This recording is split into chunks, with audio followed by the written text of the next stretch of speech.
The college football playoff is back. Women's basketball plays today at 5 o'clock. We enter an era now without Ashlyn Watkins, and we'll see what that means for Dawn Staley's team. South Carolina men's basketball, I think, played better last night, and the outcome was still about what I anticipated. Alabama's really good, and Tom Brady is a secret mole in the NFL's organization sent by the Las Vegas Raiders. A brilliant decision, finally, by the Raiders to take one of the NFL's best and insert him into Fox Network's broadcasting group. And now maybe, just maybe, about to steal Bill Belichick back away from North Carolina. Hey, Bill, is you happy? Tom Brady. Listen, man, I know it was rough. I know things were different back then, but listen, I really love and appreciate you. Ever thought about moving to Vegas? I don't know. We will get into all of that this morning. There is a lot to do as we get you up and get you going on a Thursday morning, January the 9th. Preston Thorne, Bill Gunner, Jen Jensen, coming off of a night that I once again, I talked to you about this last week. I wasn't sure, just for some reason, college basketball had not set in heavily with me just yet. But I spent the last 2 nights really trying to get invested, watching lots of games, flipping around, catching stuff going on, seeing if I can kind of get that fever, that bug, if you will. They're like, oh, college basketball's here. We're in January. Let's get excited about it. Let me get going to March Madness, that incredible event that is March Madness. I can't tell you that I've caught it, but I can tell you at least I'm more intrigued, that I've at least watched enough the last 2 nights, whether it was Kansas, Arizona State, 9 o'clock last night, Illinois, Penn State. Watched a little bit of Indiana and Southern Cal, which ended with a little brouhaha between old Eric Musselman and Mike Woodson. Ooh. Not real sure. I couldn't get deep enough down the rabbit hole of what exactly the beef is there. But apparently we had a little brouhaha in the handshake line. Mike Woodson said he would like a minute. Eric Musselman basically said he wanted nothing to do with it. Went down that a little bit last night. Pretty entertaining. Of course, got into South Carolina and Alabama, Preston, in a game in which I don't know. I don't know what to come away with that guy. I guess my best synopsis is that's who they are. It's now come. I think you and I played this game with football a lot. When do you know who they are? When do you say, okay, that's the stripes of the zebra there. All right, I got it. Yeah. That this is just who they are. They're just they're not going to be talented enough, in my opinion, to keep up with a lot of the SEC. Yeah, but is it talent? Because yes, okay, easily, cool, talent, easy. But is it talent? Are they maximizing the talent that they do have? I would say no. I say until they play well enough in all the other fundamental aspects, fart analytics on the way. Good. Until they do that, we can't answer that. I can't answer that because I don't think they're doing enough things fundamentally correct in order for us to answer that. Or the other teams are doing those things way better, and they're not. So I understand that, but I think that's a little bit – let's not let them off the hook on that because they're not talented enough. Okay, now what? Because if you're not talented enough, guess what? It's going to be a long season. It's going to be a long season. So what can you fix in between then, though? Because if you're a coach and you just can say, roll out the balls, not talented enough, okay, then what are we doing? Forfeit the rest of the games. No.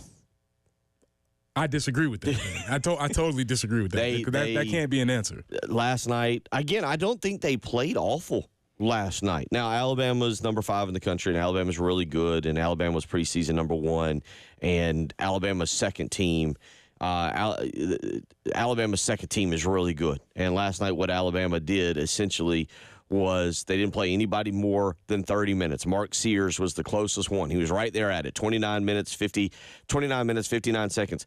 But basically, if you look at it last night, Nate Oates was very, very liberal in how he gave out minutes. He basically played almost 10 other guys almost the exact same minute. I mean, you look at it, what their roster was last night, it's to a point, Preston.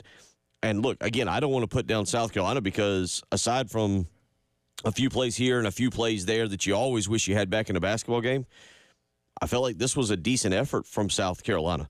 They just didn't match up with Alabama, and quite frankly, I don't think they're going to match up with Auburn on a Saturday afternoon.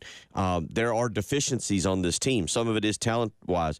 There probably at some point will have to be a discussion about what exactly is Colin Murray-Boyles. Now, this is the one that I'm trying to figure out, not so much talent. Is Colin Murray-Boyles in a slump, or has he been figured out by other SEC teams, or, to which I kind of lean, does he not have protection around him enough to where other teams now can single-handedly just focus on him and say, let's see if the 4 other guys around you can beat us. We don't think they can. And, again, that's a talent thing.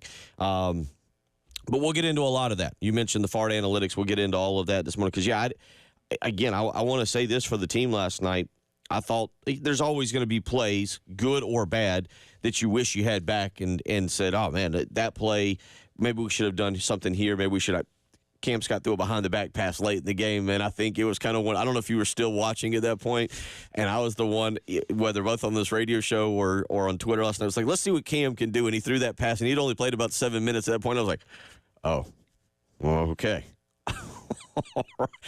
When I said don't worry about turnovers, I didn't mean in that form or fashion, but – yeah, I just, this team this year, there's going to have to be an upgrade in terms of athleticism. There's going to have to be an upgrade in terms of the physical nature, the mindset of this team. Last year, you had some guys, older guys, in B.J. Mack and Talon Cooper, who are physical, mature players. So it can be fixed. But if you're focusing in on this year, we'll get into all of that. We'll get into all of that as to what this team's got to do. Jacoby Wright leads the way last night, 20 points. For him, 7 of 12 shooting. Also, Jamari Thomas last night, 15 points before fouling out, 6 of 9 shooting. Gamecocks just 3 of 14 from three-point range, 19 of 25 from the foul line. And again, Alabama really cruises, no real problems, 88-68. And again, I say cruises, and Preston, to the point that I thought they might have just kind of gone into, all right, let's play a lot of guys mode. Let's work on things. They didn't play. I didn't think Alabama played their best game last night either. Tonight, this afternoon, 4:30 pregame, 5 o'clock tip-off. We will have for you the women's game. They will take on Texas A&M.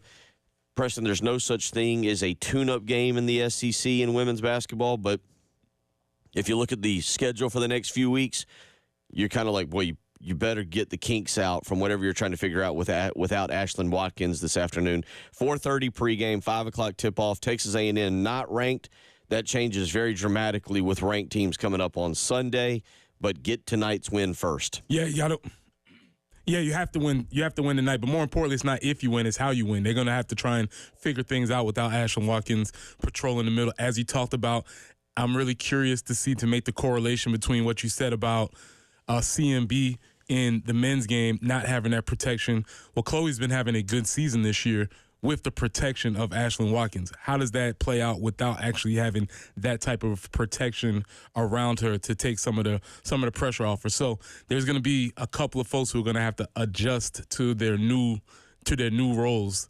And so you don't ever want those things to happen, but if it had to happen, you would like to have a game or two before that stretch. So this will be what they'll be doing for this game. You do get the one game tonight when you say that, as Texas A&M comes into town, and Texas A&M, and they're on right. They're not an awful team. The difference is they're not ranked like the next 4 or 5 teams that South Carolina will face. So we'll talk about that, get into a little bit of that. You kind of mentioned it, get into a little bit of what exactly South Carolina may do differently without Ashlyn Watkins there in the middle, giving them such an athletic interior, both defender and offensive player. Also tonight, 7:30, college football playoff is back in action. I'm with you. I'm kind of lukewarm to this, and we're seeing more and more. We had some audio from yesterday, and we may pull it back, about playing other playoff games at home field venues, Preston, and that is something that are rising. I don't know if the semifinals need to be played at home field venues, but there is an element of like, all right, we're playing this at Hard Rock Stadium down in Miami at the Orange Bowl, that I'm kind of like, okay.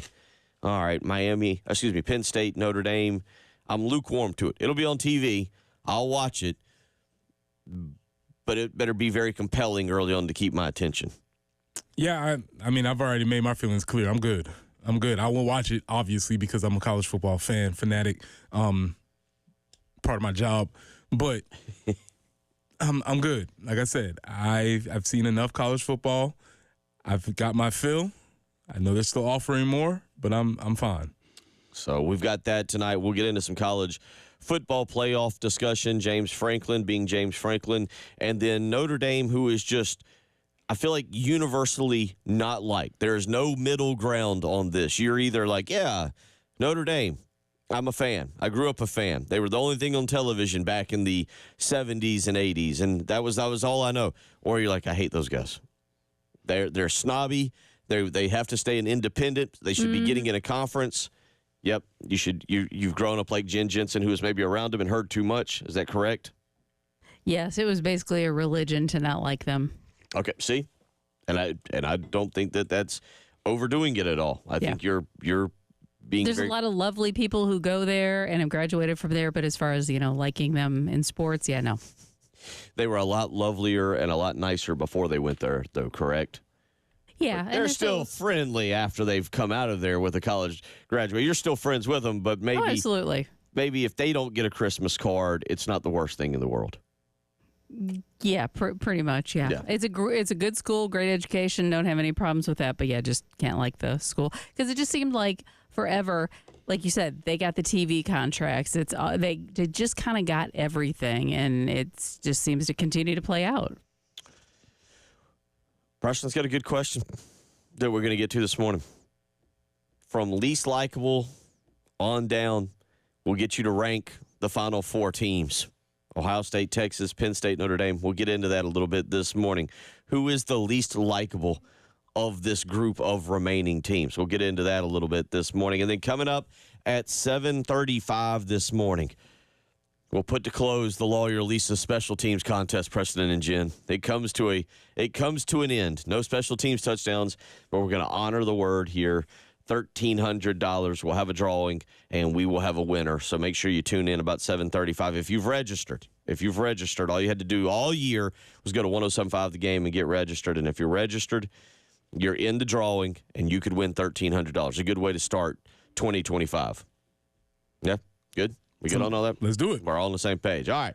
We'll get into some analytics, early positive energy, the struggles of Colin Murray-Boyles.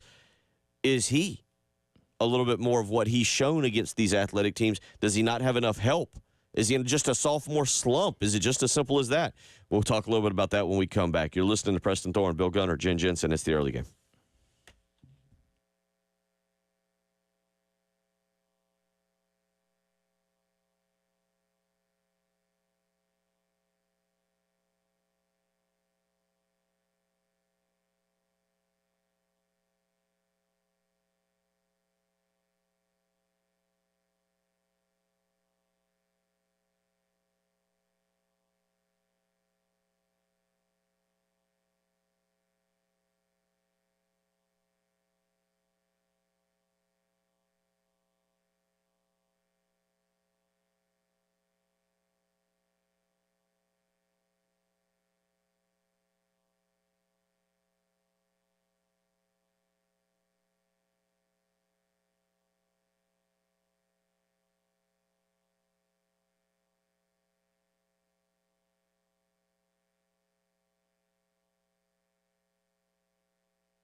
And as far as traffic is concerned out there this morning, I-26 eastbound at Augusta Highway, there is a car versus deer incident. They'll be getting that cleared up out of the way.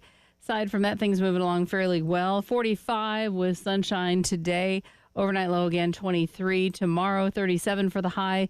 Some of that wintry mix could be coming in after lunchtime, so kind of keep an eye on the forecast there. Overnight low tomorrow night, 31.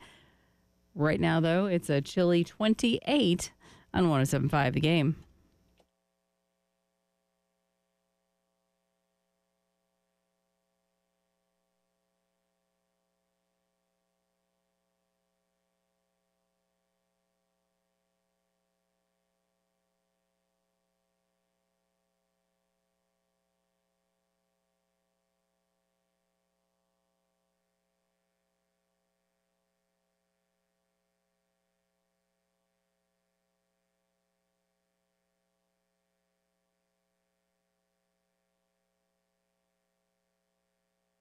Zach Davis, for those long arms, goes up and snags the rebound. Zach has been really strong on the defensive glass in this contest. Gamecocks down 59-41. Murray Boyles, or I should say Pringle, gets a drive and a hoop and a foul. That was some of the highlights of last night from Derek Scott as the Gamecocks fall 88-68 to Alabama in the home SEC opener. They'll be back in action on Saturday, 1 p.m. We'll have the pregame for you at 12:30, and they'll take on number 2 ranked Auburn. So our run through is it Magnolia State? Not Magnolia. Yellowhammer State. Little geography there. I believe that's correct. The Yellowhammer State. Run through that will conclude on Saturday as our game against number 2 Auburn takes place. No other games set this year against Alabama or Arkansas or Auburn. So Gamecocks will wrap up the Alabama swing here very early on. But Preston, last night, I'll say again, there were positives I took out of it. Zach Davis got off to a bad start. Poor Zach Davis in the first, because I wanted to see him play aggressive, play with fire. And in the first 5 minutes, he went in for a layup and kind of got bodied up. Basically, a defender put his chest in front of the rim, if you will. It was from the right side. And Zach Davis just didn't even get the ball to the rim. Kind of ran into him. Be like me running into you. The problem is Zach Davis is 6'8" and should be able to extend over the vast majority, 90%, but this was just something where he just kind of got hit and just went, ooh, and it kind of flipped it up.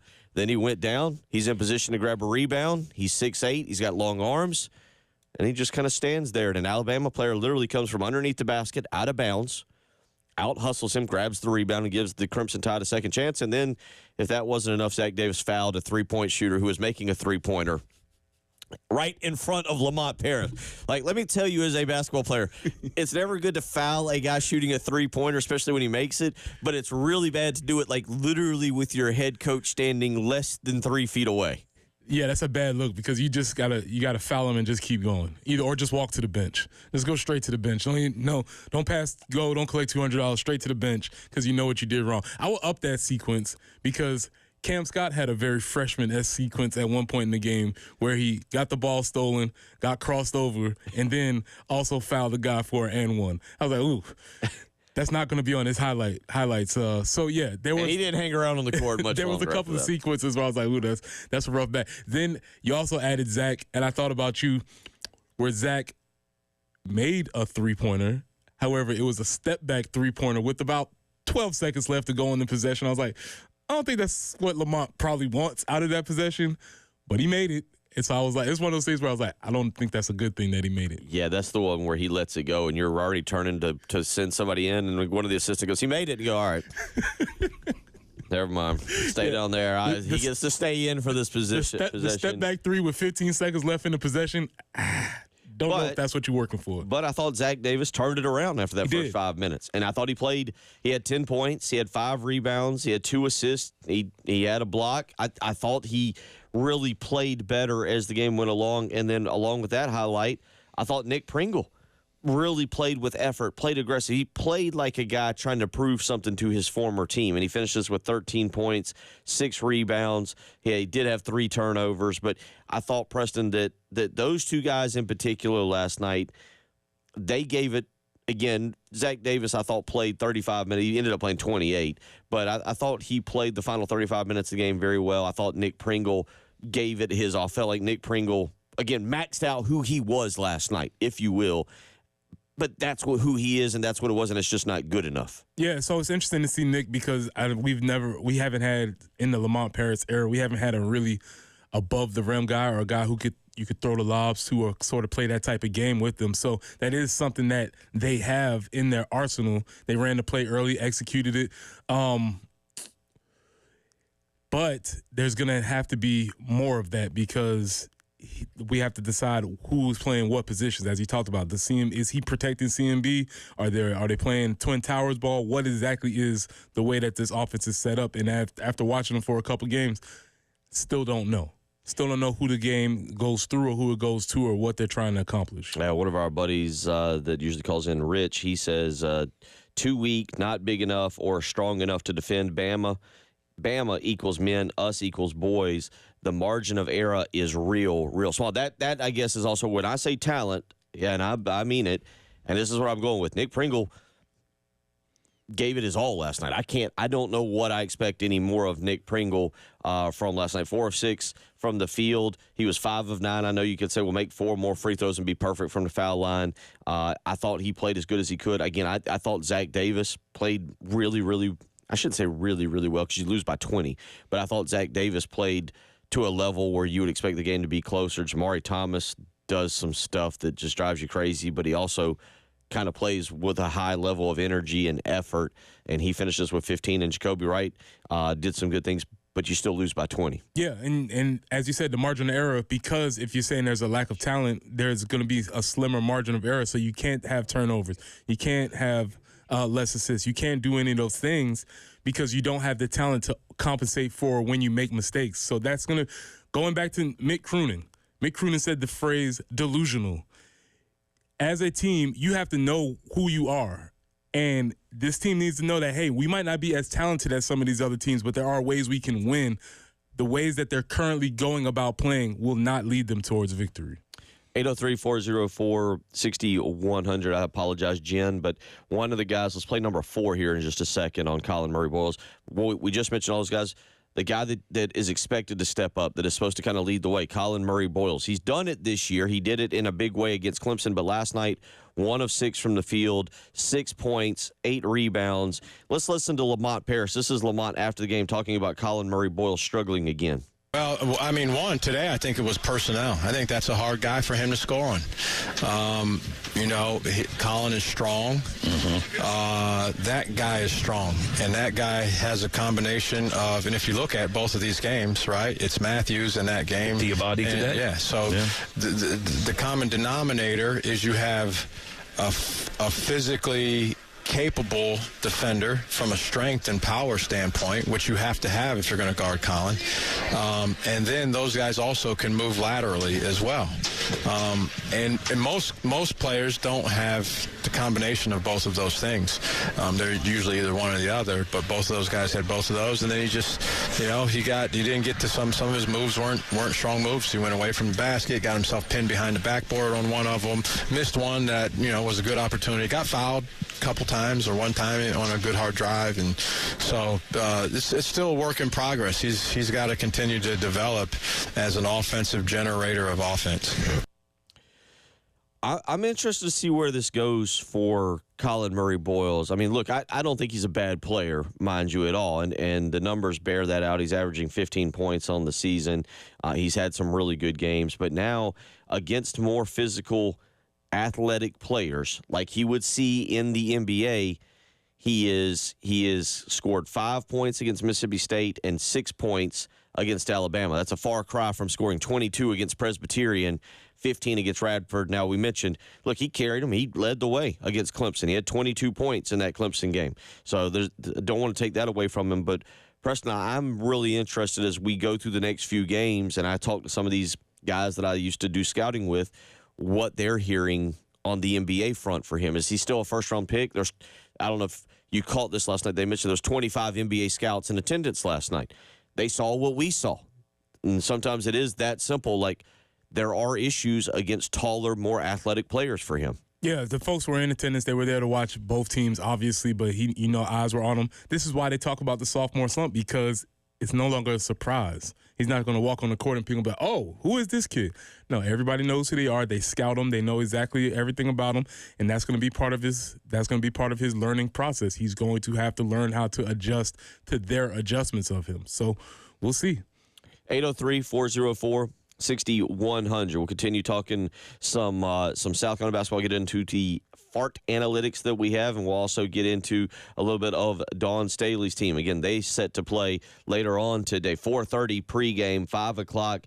5 o'clock tip-off. That game will be on 98.5 WOMG. From what I understand, a lot of our Thursday games will be on 98.5 WOMG for the women's team. So you can hear that throughout the Midlands. It's a big signal. You should have no problem. It's not like we're downgrading or anything. It's just a different channel. But 98.5 WOMG is how you can hear the women's game later today. Also, quick note, we had a flag on the play.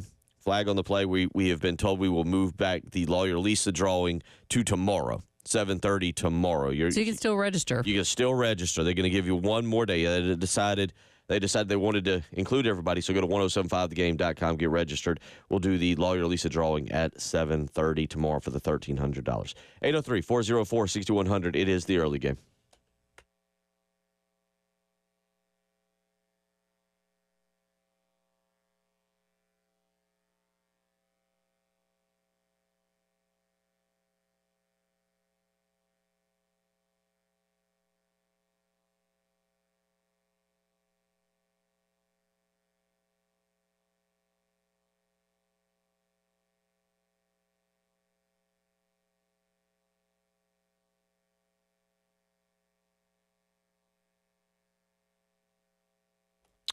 Bill Gunner for the Mortgage Guru, Jacob Crowder and First Palmetto Bank. It is that time of the year, the beginning, where you start to think about your year and some of the things you want to do, like such as maybe refinancing your house, or maybe now is the time you're starting to think about making a move, moving to a different house. Maybe it's bigger, maybe it's smaller. Well, whatever it is, the first thing you need to do is call Jacob Crowder and see what options, what interest rates, what products are available to you. It's hard to pick a house if you don't know how much money you can get and what interest rate or what mortgage payments you will have each and every month. So call the mortgage guru, Jacob Crowder with First Palmetto Bank, who is locally owned and operated right here in town. You can get quick and precise decision making, and you can check out the incredible products they have, such as the Community Reinvestment product. Call Jacob Crowder today, 803-719-1005. Ask him about that Community Reinvestment product and tell him Bill Gunner sent you.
And out there on the highways this morning, we have a report of an accident, I-26 eastbound there at Augusta Highway, exit 111.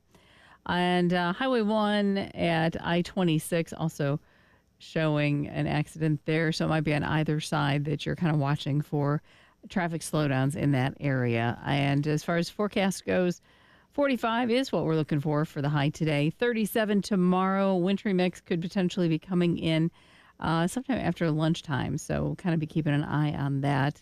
Overnight low 31. And for Saturday, things will be clearing out, and 46 will be our high. Right now, though, it's a chilly 28 on 107.5 The Game.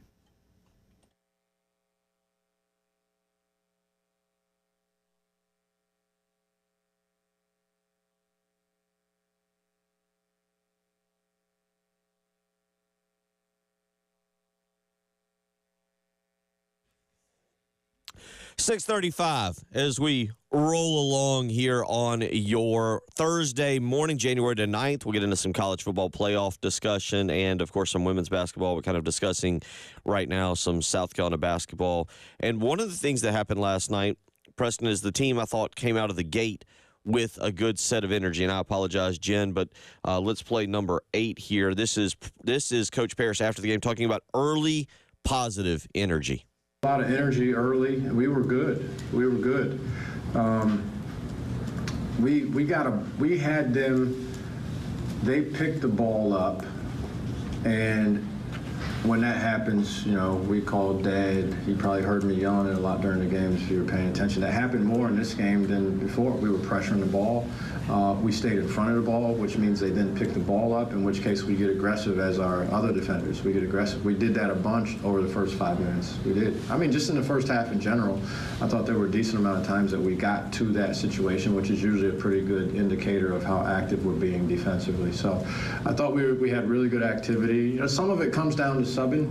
Some of it comes down to not subbing. And then a couple guys maybe aren't as fresh. If you play 6 minutes in a row, you're not going to be able to guard the ball the same way, right? So again, there's a conundrum of, okay, sub out to stay fresh versus keep those guys in there to get the guys that have a better feel for what we want to get done defensively. And so, some of it probably had to do with that, but it's a game of runs. They made runs, a couple here and there. And then we couldn't battle back with a run, and just ultimately we couldn't get enough stops. They made a couple hard shots, but they also had way too many good looks, and they were aggressive. They put their head down and attacked, and we had a bunch of fouls in the first half, and just we didn't resist the way that we needed to.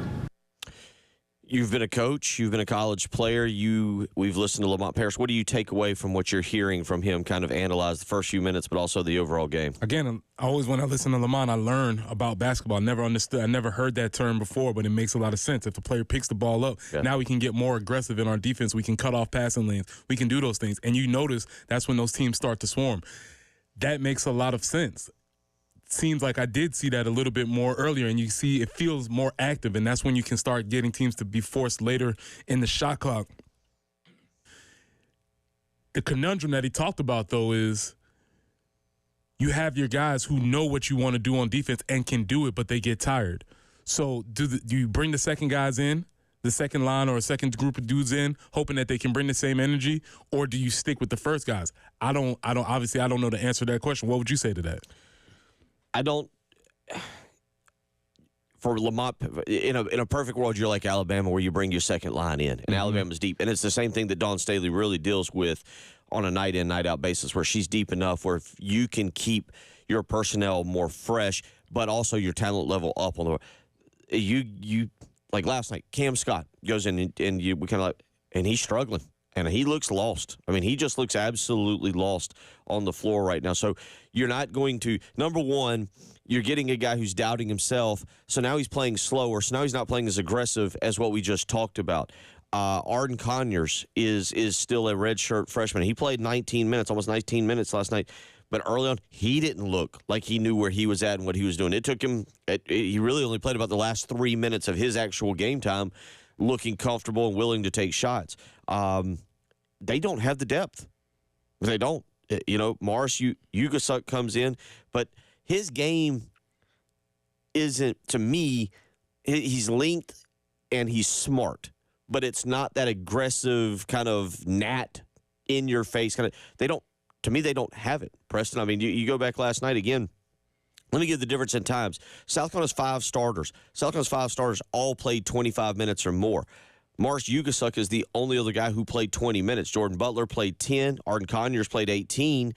And then Cam Scott played 8. And Benjamin Bosman Verdonk made a quick appearance on the floor for a total of 49 seconds. Alabama last night. Does he have to shower? I don't know. Totally optional, to be quite honest. Depends if he showered pregame. Alabama last night had 1, 2, 3, 4, 5 guys that basically played between 19 and 22 minutes. I mean, they had the depth to stay fresh, to make line changes. At one point, they made a wholesale 5-man change. Lamont's point is, right now, and look, and no offense, but that's the roster you put together. But you didn't inherit Frank Martin's situation this year. That is the roster that you put together, that you have. So it is easy to say, well, we just don't have the depth right now. That's also kind of on the head coach for doing what he does in the transfer portal and recruiting. Yeah, that makes a lot of sense. So my question is, for those guys, if you're struggling offensively, you can play defense. Right. But for basketball players, I'll give you an example. Keyshawn Bryant. Now, Keyshawn Bryant opened his career with 22 points, but nobody watched Keyshawn Bryant play and was like, oh, that's an offensive phenom. Mm-hmm. Like, he's dunking. Like, you're a defensive stopper, but you dunk everything that you find in sight. your shot chart is very limited. Exactly. And so that's your defense. But you do that because you have that athleticism and that quickness and that length to be that kind of defender. You're right. And then you've just got the mentality, as they say, that dog mentality to go out and be aggressive, and I'm going to get my chest in front. And that's the other part to it. Talon Cooper is not somebody who was going to impress you with his athleticism. He wasn't going to wow you with his dunks or with his 40 time or with his speed off the dribble. But he was big, he was long, and when he kind of got on you and you picked up that dribble, you were in trouble. Yeah, it makes a big difference, and that goes back to knowing who you are. And yes, that could be maturing in your game, figuring out who you are, not what you were. Figuring out who you are moving forward. That could be a sense of maturity, but they're going to have to find that. 803-404-6100. We'll shift our attention a little bit to the college football playoff, but we get a text in. And remember, our own Professor Thorne here, Preston, he was a teacher because a text weighs in and goes, conundrum. I haven't heard that word since English class. Got to give Lamont laid that one out. I just was repeating it. But he did say he's in a conundrum. There you go. I think that's what they call it these days. I don't know. 803-404-6100. You're listening to the early game.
6:48 as we get you up and get you going here and getting you ready for tonight's college football playoff. Preston Thorne, Penn State, Notre Dame.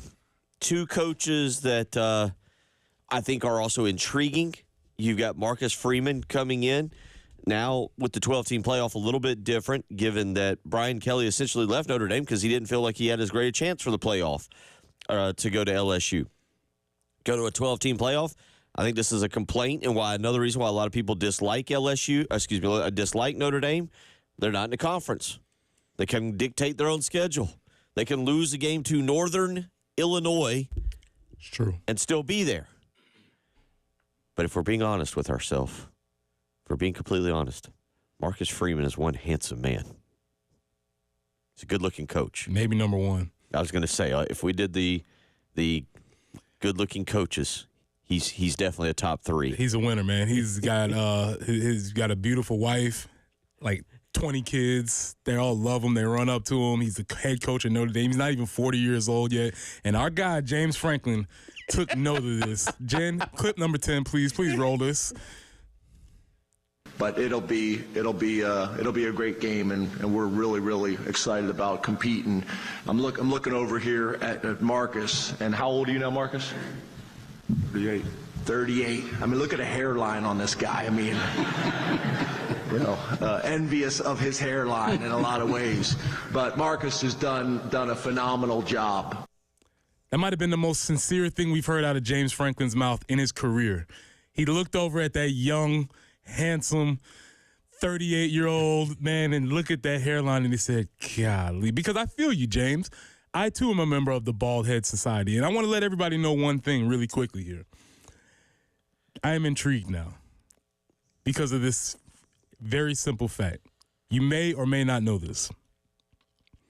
We all have hair envy, but there's a distinct difference.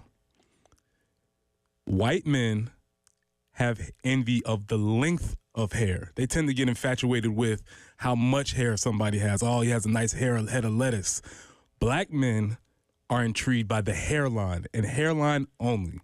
So if you have a firm, crisp hairline and I don't, I'm jealous. 100%. So I'm sizing you up only by your hairline. It could be, we call it the tape up, the edge up, the line up, whatever you want to call it. But if I look at the man, especially a man of my age, and I see him with a nice, crisp hairline, it infuriates me. 100% leads me towards jealousy. Because why? Because I'm going to tell you something. When I was 38, I didn't have Marcus Freeman's hairline. The reason why I have a bald head now is not because I can't grow hair. I can grow hair everywhere except that hairline. It just keeps creeping back and back and back. So the and white back. part. It just, and that's what we don't do. You see old pictures of Michael Jordan? That hairline just kept going back and back. That's why he had to go bald. And so when you see this hairline, as James Franklin, he let a dark secret out just now. He said it as a joke, but when he goes home and looks in the mirror, he cries a little bit because he wants Marcus Freeman's hairline. Straight across, square, nice and crisp, way down the forehead. These are the things that we... But remember, this was also James Franklin during his NFL days. He had never had a good hairline, and that's why he has a bald head now. Playing for the Detroit Lions there. He never had a good hairline. That's why he has a bald head now. I'm telling you, it's the only thing that I look at. When I watch men in media, I look at some of their hairlines. You might be familiar with this basketball player, Jim Jackson. You remember him? Yeah. Astonishing hairline from Ohio State. Chris Webber. Yep. Astonishing hairline. Nate Burleson on CBS News. Former Vikings wide receiver. What a fantastic hairline. And here's the wild card. White man with a great hairline. Billy Napier. By far, the crispest, cleanest hairline in the game. And so I'm always cheering for Billy because it's like, man, if that man can keep that edge that clean, he must have something going for him. And so this is the thing that I'm interested in. Hair envy. We all have it in some form or another. If you have a clean hairline, good riddance. Just count your blessings. But if you're like the rest of us and your hairline deficient, or like I said, For my Caucasian brothers, it might be the length of the hair, or it might be the round spot on the top. That's where it tends to go for them. This is the realest free. And I think I might have changed my tune on James Franklin on this one comment alone. This one comment alone may have made me come over to James Franklin's side, because now I understand his pain. I understand some of his frustrations in life, because you can't look over at that young, handsome 38-year-old man with that great hairline and let him beat you in this game. So what you're saying is you could wake up in a great mood until you make it to a mirror and you see that hairline, and 15 minutes later your day, not ruined, but it's brought your mood down substantially. Well, that's the thing. That's why you got to shave your head. You got to just keep it bald, because if you keep it bald, then you don't see the hairline. But after a couple weeks, you see that hairline coming, and it's like, man, I used to be great. Okay. There was a time when I was phenomenal, and then that hairline just creeps back on you. So if you don't know, the hairline is a huge deal. And Marcus Freeman currently has the best hairline. Now, I will extend this a little bit forward, because there are some allegations. If you go deep down rabbit holes of Twitter like I tend to do, there are some allegations. And I'll just say this, Bill. Maybe Marcus Freeman and Ryan Day have more in common than you think. Really? Is this like implants, or like what do we got All I'm saying is maybe Marcus Freeman. Product. This could be a product. All I'm saying is maybe Marcus Freeman and Ryan Day may have more in common than you think. That great hairline, maybe. Okay. Maybe it is PED'd. That was a personal segment, I feel like, for you. A personal segment. I feel like that's been weighing on the chest, and then James Franklin spoke for a lot of you. James, I feel you, brother. Okay. I feel you. And that's how we begin your coverage of the college football playoff for Don't worry, I'm coming 7:30. back to this hairline. This is important. Ray weighs in and says, once again, Preston is speaking for the culture. Hashtag bald brotherhood. Mm-hmm. Hour 2 on the way.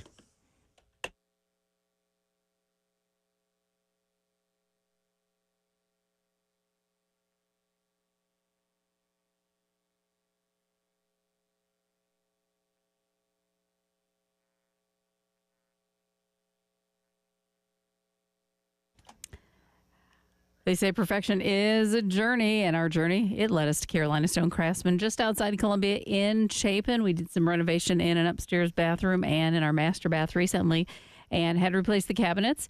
And, of course, that means you need some countertops. And we went to Carolina Stone Craftsman. And the first visit there, we toured their showroom, which is absolutely amazing. Then they told us about their commitment to affordable marble and granite and quartz, everything sculpted with the highest craftsmanship. And they had so much to choose, and they were really good in the education process as well. And every step of the process was great, from visiting that showroom, selecting the granite, the home visit to get everything measured, installation. They have no complaints whatsoever. We were thrilled with the process. I encourage you to reach out to Carolina Stone Craftsman if you need countertops for your kitchen or bath. Tell them Jen Jensen sent you. Carolina Stone Craftsman, just beyond Columbia in Chapin and beyond your expectations. Be sure to visit carolinastonecraftsman.com.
And out there on the highways this morning, we're seeing a slowdown at Highway 1 at I-26.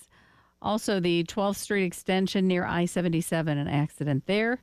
And they're saying I-26 eastbound at Highway 1 as well. There is a car versus deer incident.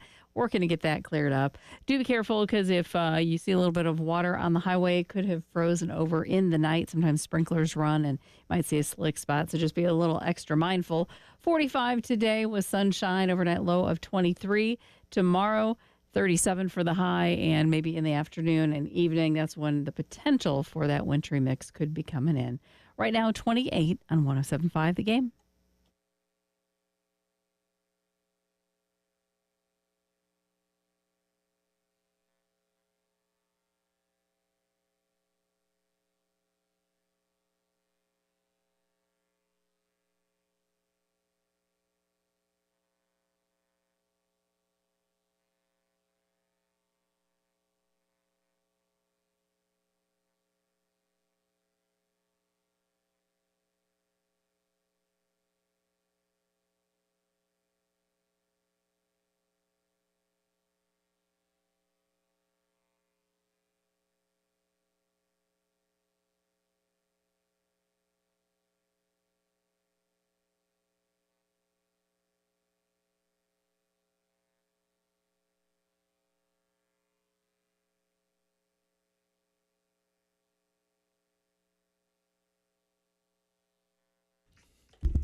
Seven a.m. on a Thursday morning, as many of you can understand and agree with Preston Thorne there in the previous segment. Papa Joe saying, Preston, I feel you, bro. Joe, not Papa Joe, but another Joe just saying, Father Time, Preston. Father Time, sir, I relate. Without that line, you don't feel fine. It's a tough spot to be in, man, because it just keeps going backwards. And it's like, man, what is happening? And you try and work with your barber. It's like, hey, man, don't take it back too much, but you got to have a sharp edge. It's a conundrum, to say the least.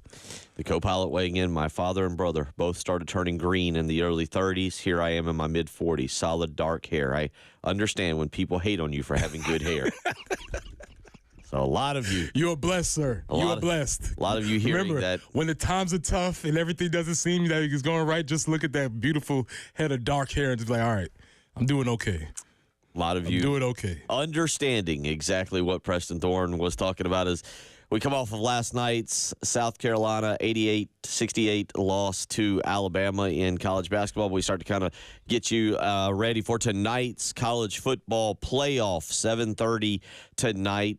Penn State and Notre Dame. Also tonight, just a reminder, coming up at 4:30 today on a 98.5 WOMG, it'll be South Carolina versus Texas A&M over at Colonial Life Arena. Dawn Staley's team will take to the floor. We'll talk a little bit about this hour. Ashlyn Watkins now, first game without her.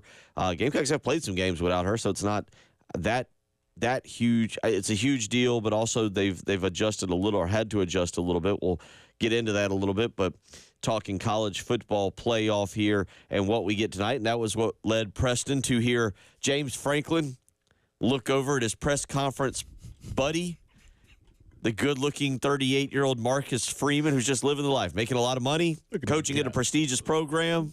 Oh, it makes you sick. Look at this guy, man. It's beautiful. He has everything going for him, man.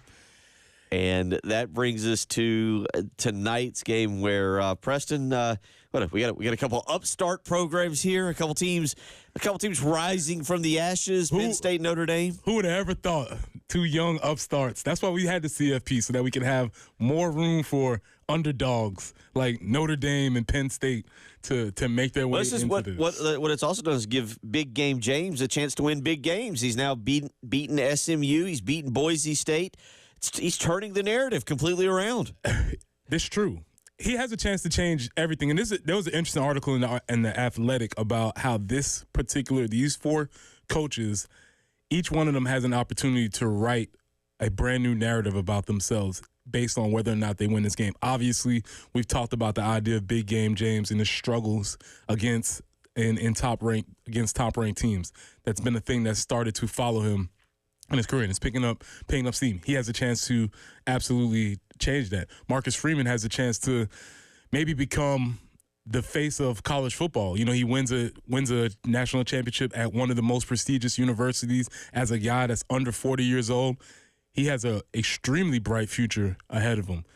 Ryan Day, can he change his story? Absolutely. He goes from he was fired this year, basically, right?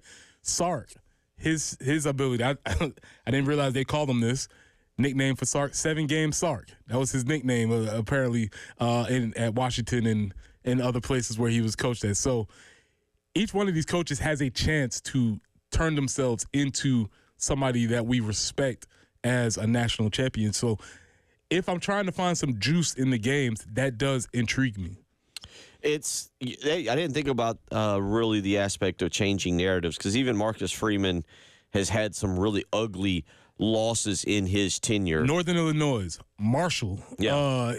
I think they lost to Stanford. Stanford was bad. It's like, man, that's what it was. He just seem like he couldn't put the whole thing together. And so he's here with this, still only 30 years old. Right. But he's here with an opportunity to do something really special. That's a good point. And then you mentioned Steve Sarkisian, who is an interesting storyline away from the field, too. Well, yeah, and alcoholism. I definitely relate to Sark's story. You know, I'm always about, personal triumph, him overcoming his battles with addiction. I think that is awesome that he got another opportunity, and he seems to have that in check. So I'm always rooting for that. I think that's really cool. And he has a chance to call himself a national champion. Also, kind of go into the line of former Saban assistants who have won national championships, only putting him behind Kirby, whereas some of those other guys have not been as successful as he has. So we've got that tonight. Now, the other part of this is, I think, Preston, and we're going to get more into this coming up, but the rankability or the ranking of the likability of the teams left. And James Franklin, while yesterday, and I told Jen this is going to be cut number 14 here in just a second, while James Franklin heaped praise on how good Marcus Freeman looked, that great hairline, he also may have taken a small shot at Notre Dame yesterday and said, you think you're better than us, do you now? You think you're a little bit better? Maybe you should be in a conference too. Here's James Franklin talking about how he thinks everybody should be in a conference. I think it should be consistent across college football. I think, again, this is no knock at Coach or Notre Dame, but I think everybody should be in a conference. I think everybody should play a conference championship game, or no one should play a conference championship game. I think everybody should play the same number of conference games, but just the numbers are going to make things more challenging if you're playing one more conference game. So I just think things need to be consistent across college football. Now, of course, he says that's no knock on Notre Dame, so what he meant there is really Connecticut and Massachusetts. Get your act together and get in a conference is what he's trying to tell UConn. Nothing like a UConn and UMass taking some strays there during a college football playoff. I mean, UMass is coming off a 2-10 season. UConn did just beat North Carolina. I was about to say, UConn's did well. Jim Moore, shout out. UMass, not great. So those are two ends of the spectrum. Do you agree with that statement? Yeah, in the long run, Notre Dame should be in a conference. Look, in my estimate, and there was a big article that came out. Ross Dellinger put it out yesterday now about a whether it is a open document that is being continued to be altered, or whether it is a proposal, or whatever you want to label it. Yesterday, that's coming out and discussing essentially the Power Four grabbing power of college athletics, even down to things like the college football playoff, and even down to March Madness and the NCAA basketball tournament. We're heading to a time, in my opinion, where the group of five is going to be a separate entity. You're going to have the Power Four, and it may even consolidate into the Power Three with either the ACC or the Big 12. And obviously with Florida State and Clemson and North Carolina still trying to get out of the grant of rights and maybe blow that thing up, you may be consolidated down to a Power 3. But at that point, you've got to be in a conference. So whether we're allowing Notre Dame to play this thing out until we come to the final bridge of whatever college football is going to look, the brand new era of college football is going to finally look like, or we just allow them. They're going to be in a conference at some point. Go ahead and make your decision to make it easier on all of us. And yeah, I mean, does it make, how am I going to word this? Does it make them that they can't get a bye? They can never get a bye because they can't win a conference championship. Does that make it better for to still allow them into the college football playoff if they're 11-1? Or have we all set the standard of, is Notre Dame is 10-2, they're not in either? So there's a set of rules for them and a set of rules now for everybody. I mean, I guess that's what James was getting at, right? Yeah. Unfortunately, he threw the strays at UConn and UMass because he said this isn't a knock on their coach or their team or their program. But no, this is only about Notre Dame. That is exactly about who this is about, and about maybe their perceived easy path to the college football playoff.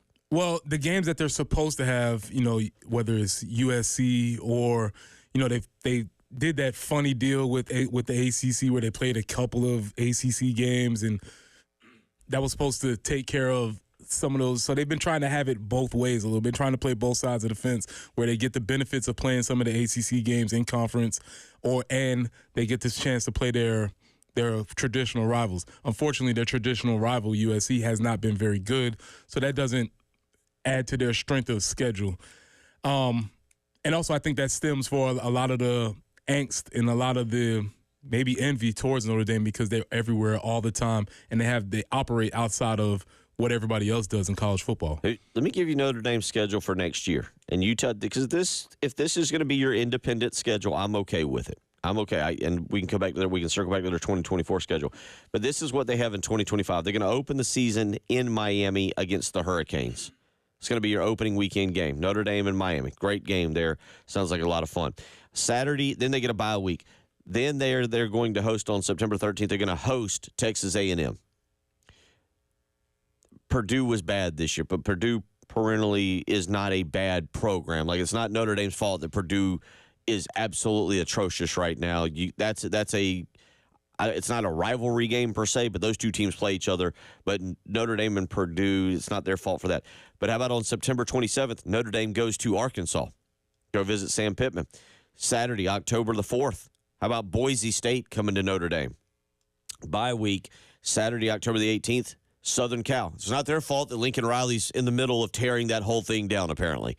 They are playing Southern Cal. Then they got their traditional game against Navy starting in October. They've got, by the way, they might be missing a game here because I'm missing 2 weekends for them right now. Oh, I see. They've got 3. Oh, they've got the other ACC games. So they play Miami, and then their other games are at Pitt, at Boston College, and NC State. You get through that schedule at 10-2. I'm even open to you, depending on what the losses are and what the score of the losses were, being in the college football playoff. But it doesn't always feel like that is their schedule for each and every year. Right. And also, James was also pointing to the fact of the conference championships, right? So they, just because they make it through the regular season gauntlet, they don't have that extra game that they might have to play, which could affect their schedule. Like going to that schedule next year, that is just one game, if I remember correctly. I kind of clicked off of it. Yeah, that's one game. 2 games, Navy. 2 games, Boise State, Navy, against non-Power 5, Power 4 opponents. Do you know off the top of your head how many games against non-Power 4 opponents they played this year? All I can think of one. They lost it. What else? Miami of Ohio. Okay. And then Navy and Army. But Navy and Army both end up ranked at those times, but they beat Navy 51-14 and beat Army 49-14. So this year, that's the other part. Then they played Virginia. They played, obviously, they may as well have played a non-Power 4 team in Florida State. Like, their schedule this year is probably the easiest of the 4 remaining teams left in there. And again, it's not their fault. You expect Florida State to be better. You don't know that again, you don't know Purdue. I mean, what Purdue was 1-11 without looking. I think Purdue was 1-11 and Florida State was 2-10. You don't anticipate those 2 teams being that bad. Maybe 6-6, but you don't anticipate them being that bad. But the strength of schedule here, obviously for Notre Dame, that'll be interesting for tonight. And the fact that, as you said, they didn't have to play in a conference championship game. If they'd have had to play in a conference championship game with that schedule and lost, maybe somebody goes, well, wait a minute, look at your strength of schedule. You shouldn't be in there. Right. So 803-404-6100, how you can weigh in if you want to do so this morning. We'll get into a little NFL. Tom Brady is excuse me, we'll get back into that later on, but we'll get back into Notre Dame and their likability and rank the likability of the teams left. You're listening to Preston Thorne, Bill Gunner, Jen Jensen. It's the early game.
12th Street Extension near I-77, report of an accident there. Also, Highway 1 at I-26 and Two Notch Road at Longs Pond Road in Lexington County. Also, a report of a slowdown there due to an earlier accident.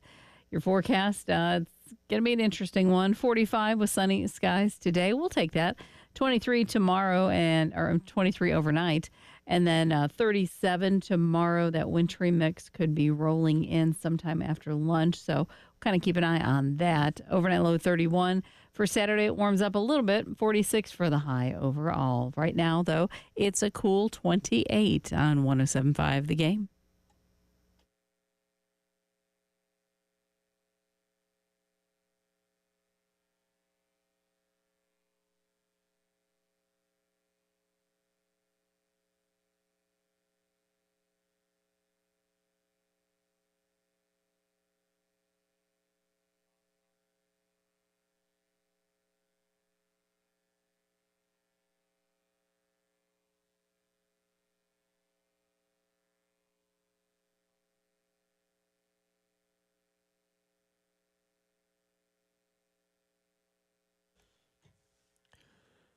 $7:20 as we get you up and get you going. Reminder, again, later on today on WOMG 98.5, we will have the women's basketball game against Texas A&M. Pregame starts at 4:30, tip-off at 5 o'clock.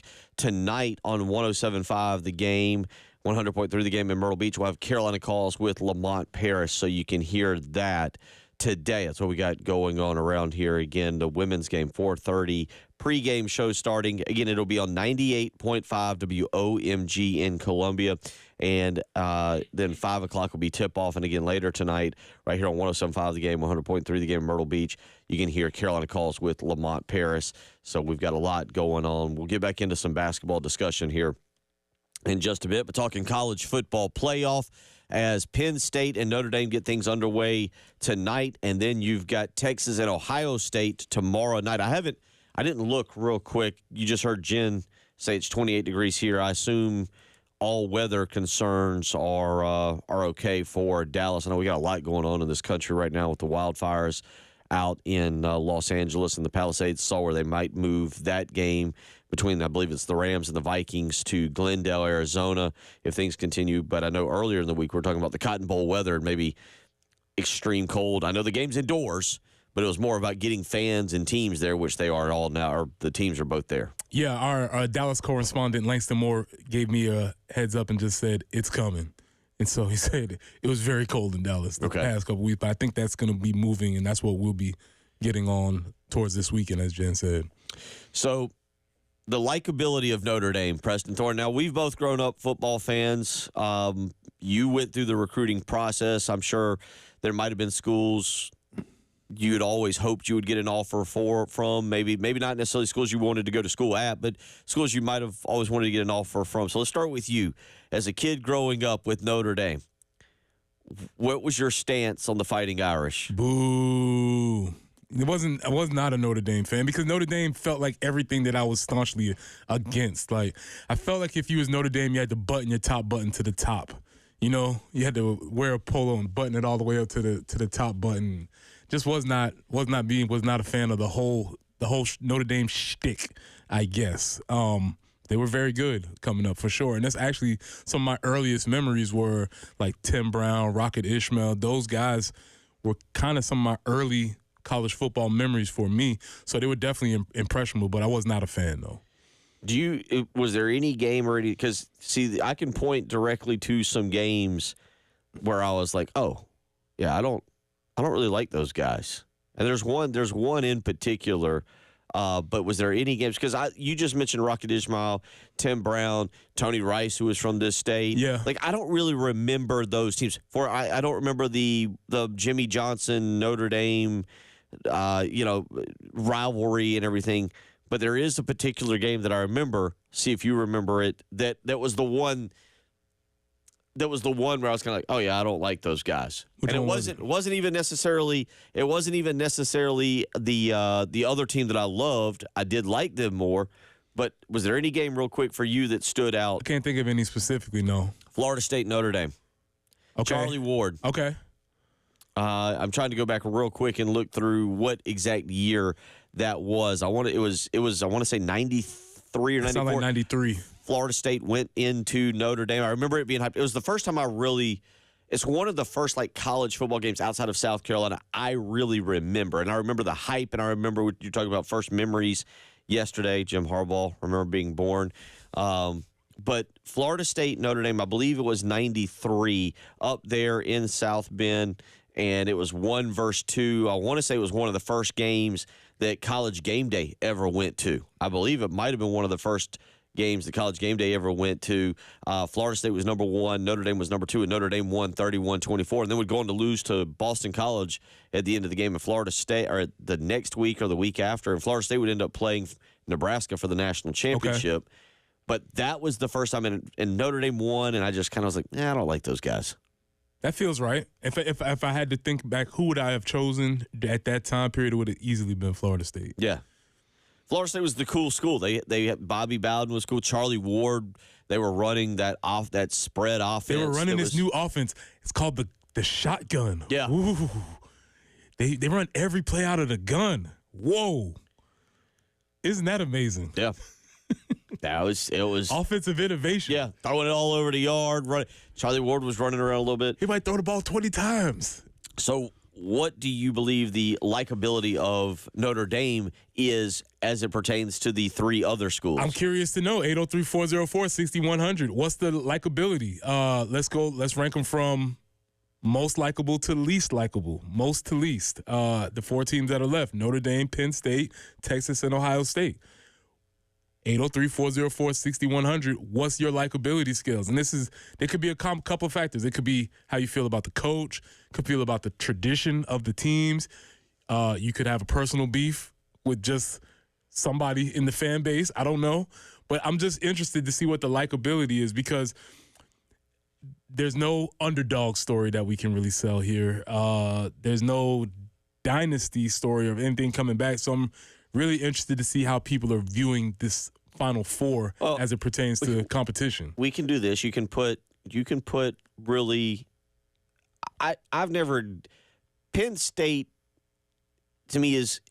I don't dislike Penn State, but also don't really care for them. Like, there's a lot of stuff, obviously, that has occurred at Penn State over the last 20 years that would probably shape my opinion of them to be like, 100%. And right. You'd be very valid to feel that way. But other than that. But, like, Texas, Notre Dame, and Ohio State, like, their fans are just uppity. And you want to look at Texas, and let's start with Texas. You want to look at Texas and be like, without Vince Young, what have you done? Who are you without Vince Young? You might be the most underachieving program in all of college football, Texas. You're supposed to have all this money, you're supposed to have all this tradition, and what have you done? If it's not for Vince Young, and it took a heroic performance from Vince Young for you to win a championship. For sure. So I don't like you. Mm-hmm. Ohio State, no, you're not better than everybody. Mm-hmm. You're not better than everybody. You're annoying. We've beat you twice. Mm-hmm. Last 2 times I saw you, Ohio State, we beat you down in the Outback Bowl. So you're not better. I like the path this is going. Our buddy's like, no, we don't. Notre Dame, what have you done in my lifetime? What have you done since I've become a college football fan? One might argue. Why do you get your own TV channel? One might argue that they've been to a national championship. They got plowed. They did. I remember Manti. Ooh, ooh, when they all were nervous. Yeah, we remember that. Yeah. So, that's those 3. And then there's Penn State, who I'm like, pretty sure I'm not supposed to like you because. It's fair. It's 100% fair if that's how you feel. And I might tend to agree with that. 803-404-6100. Austin weighs in. I have it as a 4-way tie for last place for likability. Yuck. I get it. Maybe Matthew McConaughey maybe that sways you towards Texas, maybe. Or you got stuff like this. Hold on. Text away said, my old boss is a Notre Dame fan. He transferred me within the company to give his nephew my position. See? Now you have a rooting interest. I like it. That's what I said. It might be 100% personal. I don't know. Tim from Sumter goes with Notre Dame. He goes 1-4. Likability. Notre Dame, Penn State, Texas, Ohio State. Okay. Another texter, my likability ranking. Mark weighs in. All 4s. They're all at the very bottom. Notre Dame, Penn State, Texas, Ohio State. Another texter weighs in. Notre Dame, Jack says 1-4. Notre Dame. Freeman makes them likable. Okay. 2, Texas. All they have is McConaughey. Where you were going. 3, Ohio State. Only here because Penn State is in the college football playoff. 4, Penn State for obvious reasons. I think that's a very fair ranking system. Each one may have some redeeming qualities. The only thing I'm struggling to find a redeeming quality for is Ohio State. I can't quite find anything. Our guy Saki, maybe I hope that you get some satisfaction out of this, but other than that, I was like, I don't know. Well, we'll get to a few more of these. We'll get to some NFL. Speaking of likability, Tom Brady, Bill Belichick, the Raiders. We'll talk about that. You're listening to the early game.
At the 12th Street extension near I-77, there's a report of an accident there. Also, Johnson Marina Road at Highway 76, an accident as well. Percival at Spears Creek Church Road and Two Notch Road at Longs Pond, another accident there.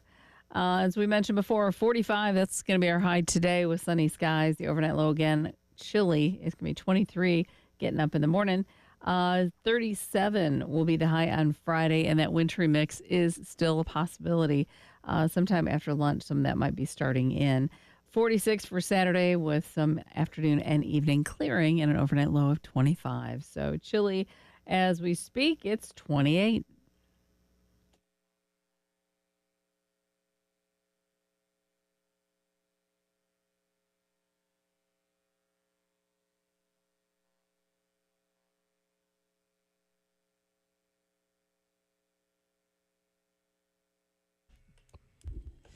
Oh, y'all are being creative. I knew y'all would come through. Textaways, and I can't rank it. I can't rank any of them. They are all a 5. Another texter. The best quality for each of the 4 is their uniforms. All classics, great uniforms. That's it. Nothing else. That's the silver linings. Good job on that one. Except Ohio State does funny things sometimes. Sometimes they like to go with the all black, and I'm like, what are we doing here? You got classic. Play the hits. Shannon weighs in. I don't like any of them. Boo to all. Sativa says Ohio State is always at the bottom. No matter what else, it is on the list. 803-404-6100. Another texter, Preston. Only Buckeye redeeming quality for me is 2-time Heisman winner Archie Griffin, which occurred in 74 and 75. We'll keep. I don't know if there's an expiration date on that, but that's fine. 803-404-6100. Of course, you give the phone number, and we don't have the phones working currently, but you can still text in. Text so in. Yeah, if you'd like to Texting, participate in that respect, we are working on it, but there is an issue. And tomorrow at this time, by the way, there's still an opportunity for you to go and register. Tomorrow at this time, we will give away the Lawyer Lisa Special Teams contest. Obviously, nobody won. So $1,300, we will have a drawing, and we will do that tomorrow at 7:35. So be ready for that. I think you can still go to 1075thegame.com and get registered for that. 803-404-6100 is how you can weigh in. Preston, NFL is getting a little intriguing as we go toward the playoffs. Speaking of likability, Tom Brady is back. Even though Tom Brady never left, but he's back in a different capacity, but also kind of the same capacity. Tom Brady, part minority owner of the Las Vegas Raiders, seems to be throwing his weight around a little bit. He has like 7% interest in the team. Correct. They were wise. They knew what they were doing. He's throwing his 7% around pretty strongly here. And reports say that he reached out to Bill Belichick to maybe gauge his interest in a possible opening because the Raiders fired Antonio Pierce. Now, there's obviously a dramatic conflict of interest. Tom Brady is the lead analyst in the NFL on Fox, I believe, right? The lead analyst on Fox. Right.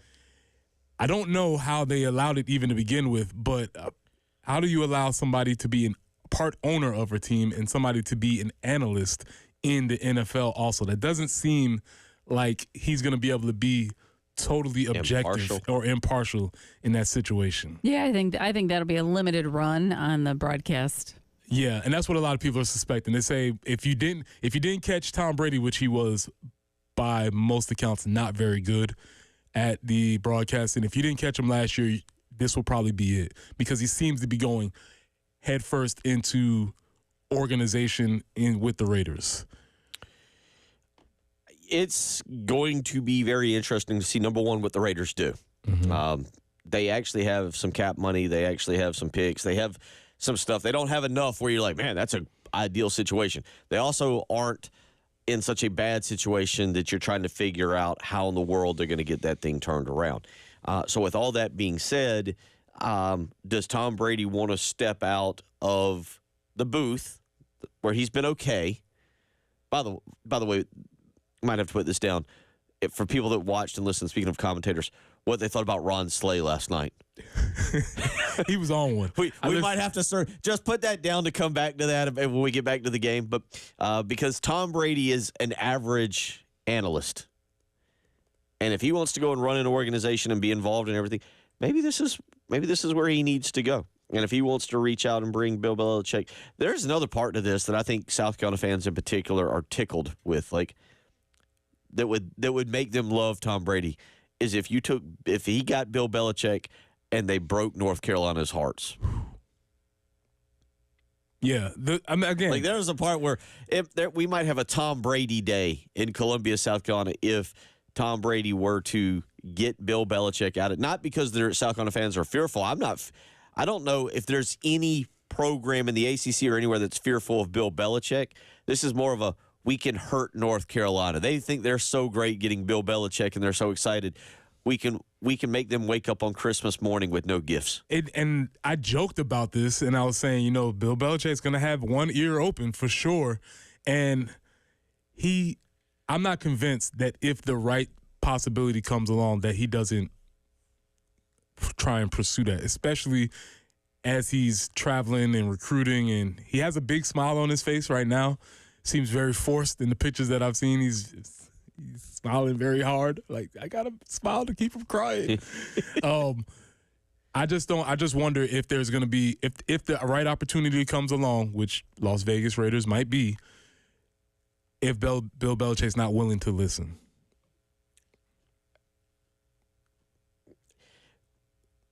I get where I was trying to phrase this is he is, I think smart enough to know that you have to say the right things at the college level because you're still recruiting. They picked up a defensive tackle transfer yesterday from Connecticut that apparently he got a chance to scout in the bowl game, and but so he's got to say the right things.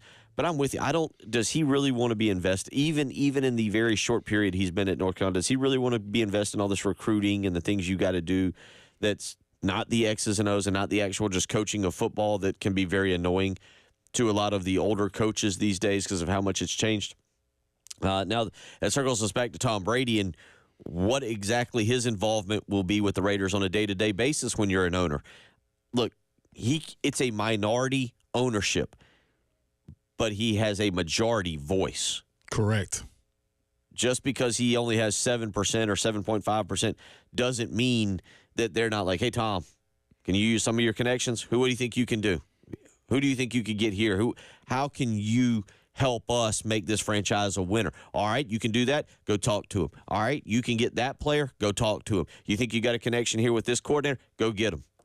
And that's where the fine line of being a commentator and a part owner, the line is drawn. Yeah, and also if you're Foxy, like already he cannot do Raiders games, right? Can't do that. So then you're taking him off the schedule. Now you're listening to Tom Brady talk about certain teams and he's like referencing sources, but he's the actual source about what I don't know. It seems like it's very, very messy. Also, Tom might overestimate his abilities in this arena too. I think Tom thought, I'm just going to become a broadcaster. I can do that. Sure, I've won 7 Super Bowls. I can be a broadcaster like anybody else. And he saw like, I don't know. It wasn't the same skill set. Yeah, maybe he and Tiger Woods should just kind of say, There's a possibility. I will say this. Having watched that golf league the other night, Tiger Woods doesn't want to be an analyst. Like, poor Matt Berry. I still say I felt bad for Matt Berry the other night because you could tell Tiger just knows his lane. Tiger's like, I'll do an interview for you and you know what you're going to get. Don't make me sit here and joke around and be funny and be an analyst.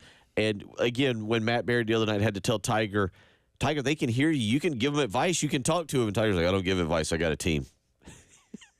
Matt Berry's just like, all right. And Shane Lowry's up hitting again. It was Tom Brady, on the other hand, wants to talk and wants to show you how smart he is and wants to show you I was smarter than Belichick and Robert Kraft. Let me explain to you a football game. He's probably also had to hear about how Tony Romo was so good early on. Well, yeah, Tony Romo was really good early on, but there was a big difference between Tony Romo being like, oh, here he comes, Jim, like that stuff, and Tom Brady's trying to break down the intricacies of the smash routes. Like, I don't know if we're really here for that.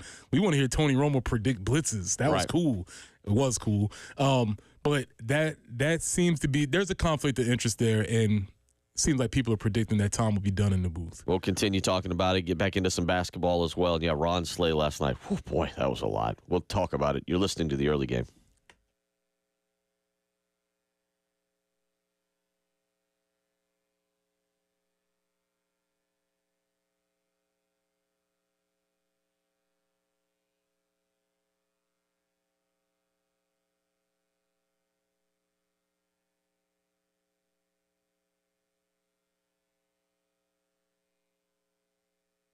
Bill Gunner for Mid-State Roofing for nearly 30 years. Mid-State Roofing has been the leader in the roofing and waterproofing industry. So as we have some of this weather coming in, whether it's winds, whether it's rain, whether it's ice, maybe even a little bit of snow, Mid-State Roofing is ready to help protect your roof with a maintenance contract. That's what they've been doing for nearly 30 years. That's why they've been the leader in the roofing and waterproofing industry, and they're ready to continue to help you in 2025. Whether it's your home or your business, Mid-State Roofing designs and installs bonded systems with a protective guarantee that'll keep your operation dry and running long into the future. So give them a phone call, because 24 hours a day, 7 days a week, they're ready to take that phone call. 803-356-1919. Again, it's 803-356-1919. They will either have an on-call technician or a Mid-State Roofing employee ready to answer your phone call. So if you've got a leak, let Mid-State Roofing take a peek.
Bill Gunner for Mid-State Roofing. Has that roof of yours been keeping your operation dry and running for a long time, but are you thinking that maybe 2025 is the year it starts to spring a leak?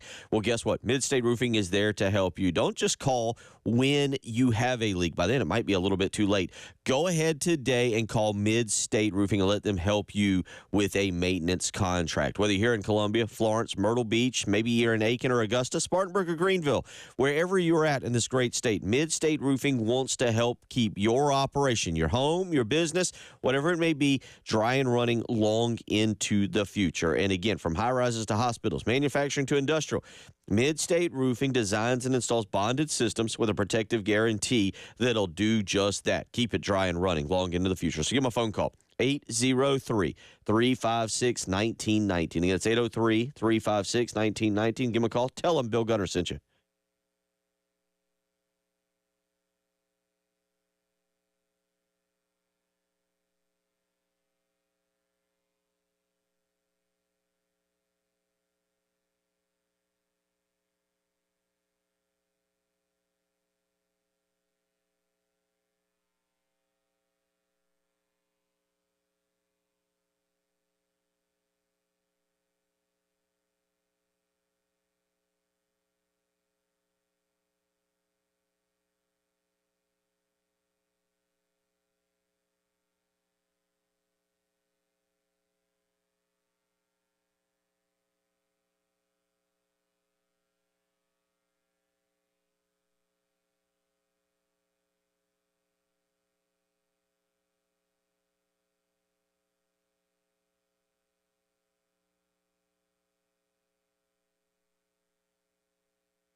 7:50 as we roll along.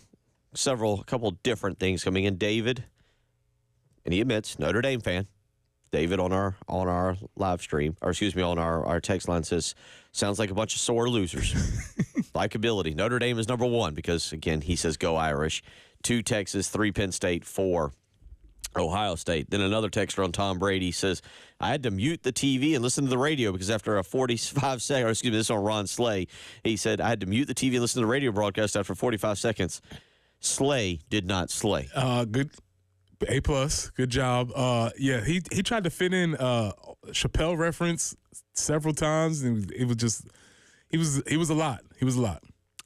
803-404-6100, and then one more text always in. Not sure if number 1, 2, and 3 would be for me, but Notre Dame is definitely number 4 in likability.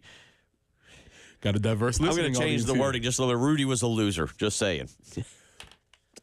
In real life, yes. In the movie, he was awesome. So here, I'll change it up real quick. Forget the teams. Forget all the tradition. Forget anything that's happened, like for Penn State in the previous 20 years or, whatever, 30 years. Forget what you think about Touchdown Jesus and everything. Forget what you think about Texas and their oil money. Forget what you think about Ohio State and how annoying they can be dotting the I. Rank likability of the coaches. Okay. Sark, Ryan Day, James Franklin, Marcus Freeman. It's done. Number 1, Marcus Freeman. Number 2, Steve Sarkisian. Number 3, James Franklin. Number 4, Ryan Day. No, wait. Did Franklin move ahead of Ryan Day because of our hair discussion? I told you he's maybe turning the corner. He may be turning the corner. Jen, can we hear number 10, please? James Franklin talking about scouting his opponent in the most honest way that we could all scout our opponents. But it'll be a great game, and we're really, really excited about competing. I'm looking over here at Marcus, and how old are you now, Marcus? 38. I mean, look at the hairline on this guy. I mean, envious of his hairline in a lot of ways. But Marcus has done a phenomenal job. And the way he said 38. He just remembered 38 like it was such a great. Sometimes you hear like a young person like, how old are you? Like, and the way he also said, how old are you, Marcus? Like he was expecting him to say 24 or something like that. That's how sometimes when Marcus also seemed young and annoyed by the question. 38. I'm a big boy now. Stop asking me that. Yeah, he asked him that, but he asked him. He looked over at his hairline, and like many of us, became instantly envious because I, as a member of the Bald Brothers Club. When you see that perfect hairline, it just infuriates you because how could somebody be so fortunate to not only have all this other things, but to also have a perfect hairline? There has to be a deficiency somewhere. You can't be handsome, winning, beautiful family, awesome kids, and have a perfect hairline. It's just too much. No one man should have all of that. And so I think that's what James Franklin was going for. So I understand and respect James Franklin because that might have been the most honest thing he's ever said in a press conference. And if you haven't, when you get to your office this morning, you can Google James Franklin, and you can see the picture that I showed Preston of him because, James Franklin next month, in less than 30 days, will be 53. Mm-hmm. 53, yeah, that hairline does start to recede a little bit. You go, okay, I'm not in my 30s anymore. But there's a picture that I showed Preston earlier of James Franklin as the Detroit Lions quarterback. And I believe this is the same. It looks like him, right? Like that. I didn't know James Franklin played quarterback for the Lions. I need to go back and look, but that looks like him, right? Like that looks like a young. I don't know. I don't know. The internet might have gotten us here. I don't know. The AI. See, I'll have to go back and Google James Franklin's bio here. But I say that because Franklin has the appearance of someone who is remembers his 30s very fondly. And that was not his hairline then. He didn't have a good hairline even when he had a hairline, and that's the problem. When you look at some of these things, it's just like, man, how can these people be so perfect? Chris Webber, Jim Jackson, Nate Burleson, all these dudes who are not only great athletes, but they have awesome hairlines too. That really burns me a little bit. So that's an issue. Speaking of hairlines, also Tom Brady, bad hairline. We know he's been working on his hair. So he's the GOAT of many things, but not the GOAT of hair. Because if you look at Tom Brady's struggles with his hair over his lifetime, he's definitely worked on that. So, I feel you, James Franklin, and all my other Ball brothers hold strong. Hour 3 on the way.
And taking a peek at those traffic conditions, Clemson Road at Longtown Road, also I-20 westbound after Bush River Road. Johnson Marina Road at Highway 76, an accident there. Also Percival Road at Spears Creek Church Road. Ramblin' at 302. Two more to let you know about. Two Notch Road at Longs Pond Road and Highway 378 at I-20. So be careful out there. At this point, need to allow a little extra time with all of those incidences across the Midlands. 45 is going to be our high today overall. 23 tomorrow or in the overnight. And then tomorrow's 37 will be the high. The wintry mix could be rolling in sometime after lunchtime, so we'll have to kind of keep an eye out for some of that. By Friday, 46 will be our high, but sitting actually at 26 currently at 107.5 The Game.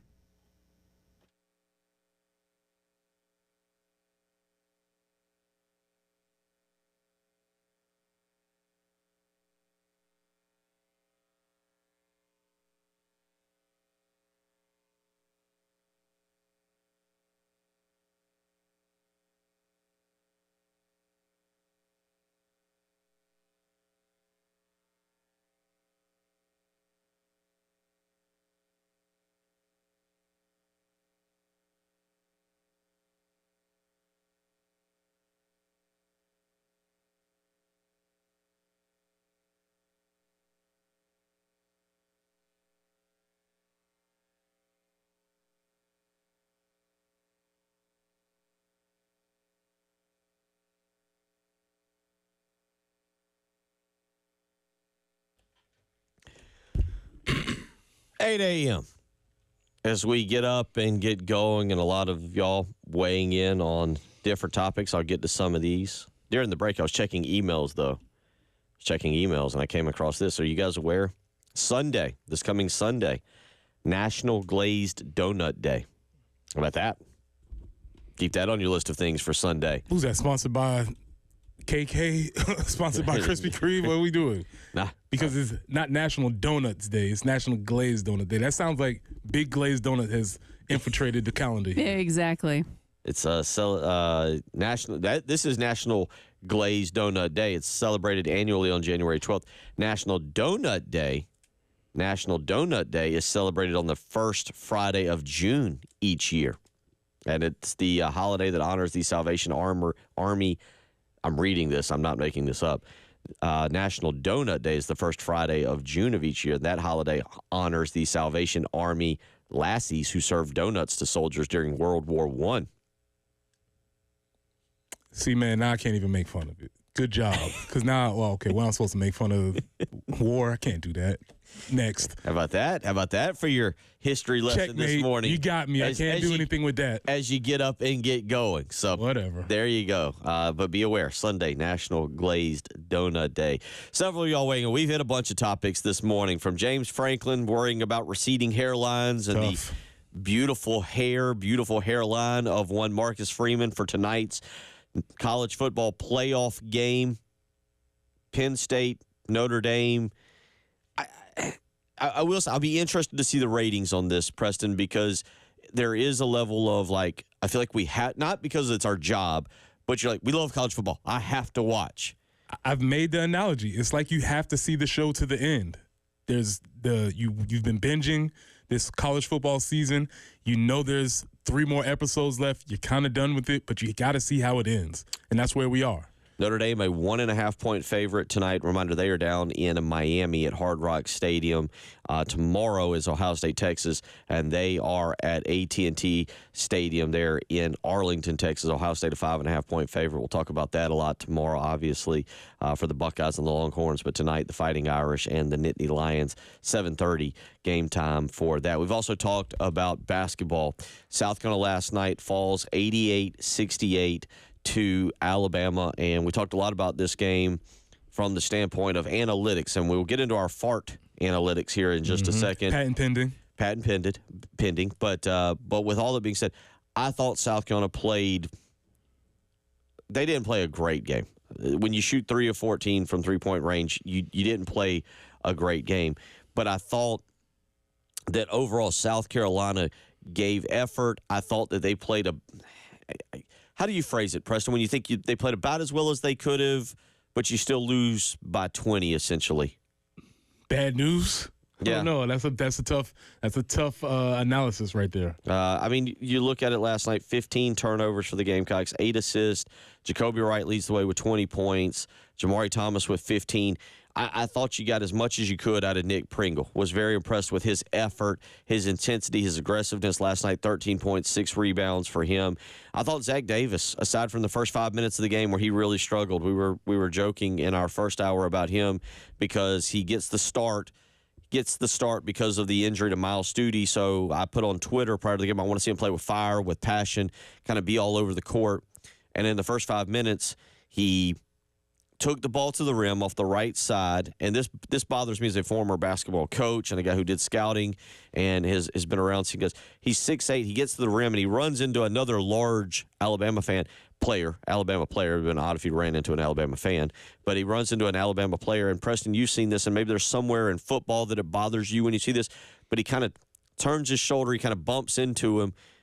And he doesn't extend, but he can't even get the ball. He airballs a layup within 3 feet of the rim.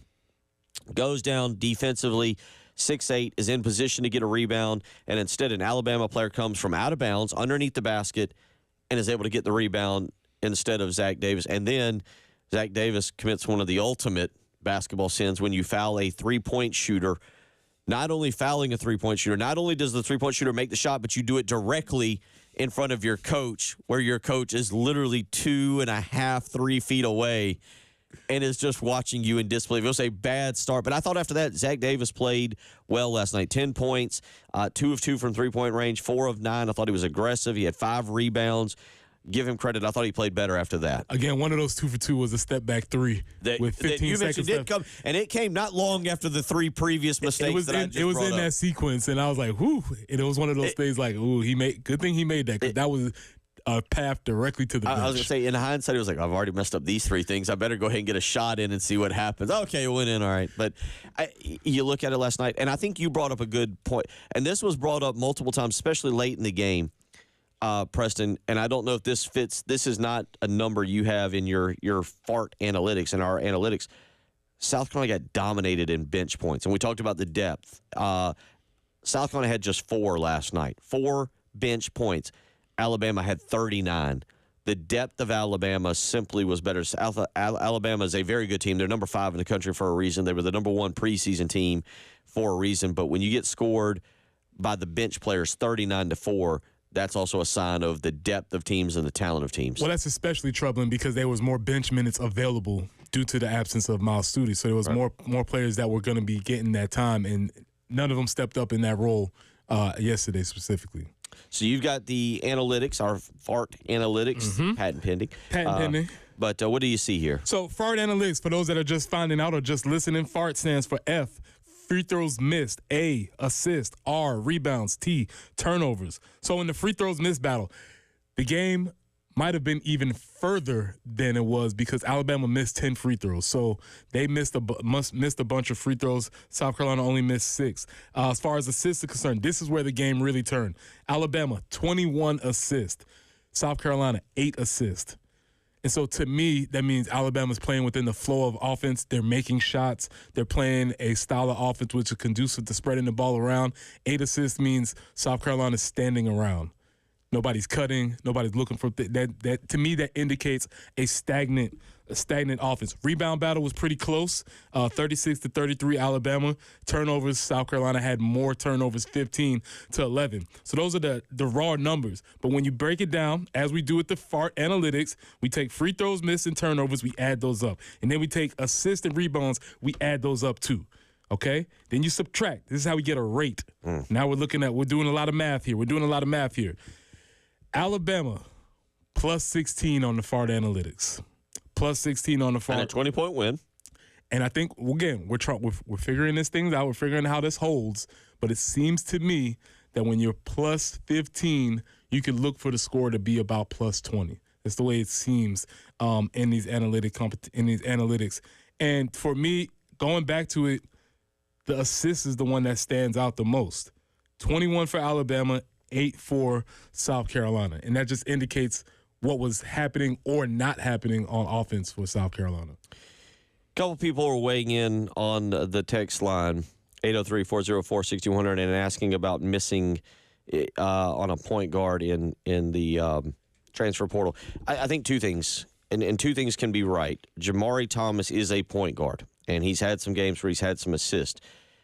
What is also correct is he is not the point guard that Talon Cooper was. And I said this way back when it was a concern. They are two entirely different point guards in every single step, whether it's size, 6'4" to 5'11", maybe even 5'10", in the way they play. Talon Cooper was the old man at the YMCA that knew how to get the angles, knew how to square you up. He was a very good set shot guy.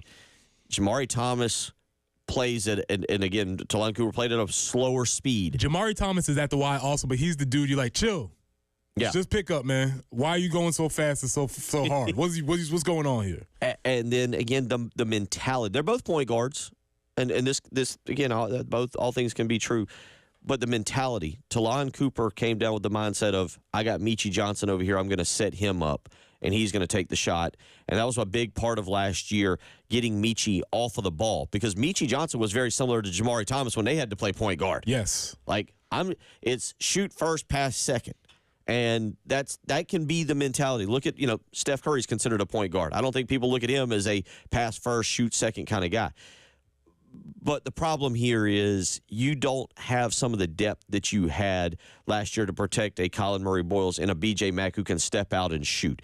You don't have a Michi Johnson there that can flat out put the team on his back and go score when necessary. You don't have, certain role players that can come in. Josh Gray. You don't have a Josh Gray. You don't have a big, physical, imposing presence down low that just goes in and bangs around and makes things happen. I've always been a fan of Josh Gray. That's one question I'll have, whether Josh Gray decided on his own, I don't like this is a bad fit for me, or whether they're like, you're not a good fit for us, maybe you should look elsewhere. Well, there's a big difference. We talked about it yesterday, and I've heard it repeated over time, the difference between big men and tall men. Right. We have a lot of tall men.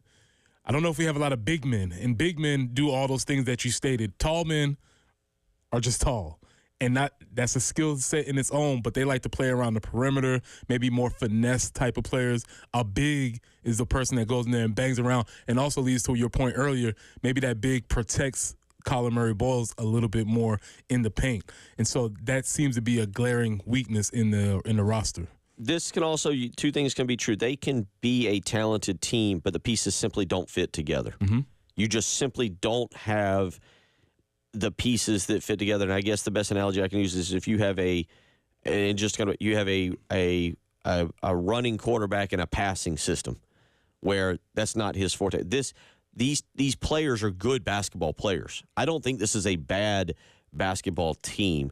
The problem is the pieces simply don't fit together. And on top of that, I don't know if they have the players, the personnel to do what Lamont Paris wants to do defensively, because this is right now. Lamont Paris talked about the coming out with the intensity and the ability to play defense and the things that they wanted to do, and it was sustained for about 4 or 5 minutes, and then quite frankly they had to go to the bench, and then they had people behind them who could do it. One thing they didn't really bother going to a zone last night. I know Alabama can shoot the three, but sometimes just to mix it up, we haven't seen, or at least I haven't seen, and somebody correct me, I haven't seen a lot of that 1-3-1 that we would see last year from them. It just, the pieces are not. And as I'll say again, I'm not making excuses because that's on Lamont Paris.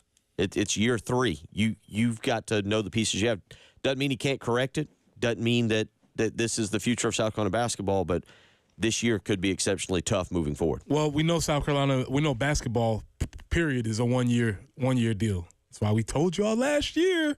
We told y'all. Enjoy it. Soak it up. Soak it in. Who knows what the future holds? This year is a different story. Can they get better? Obviously, they can.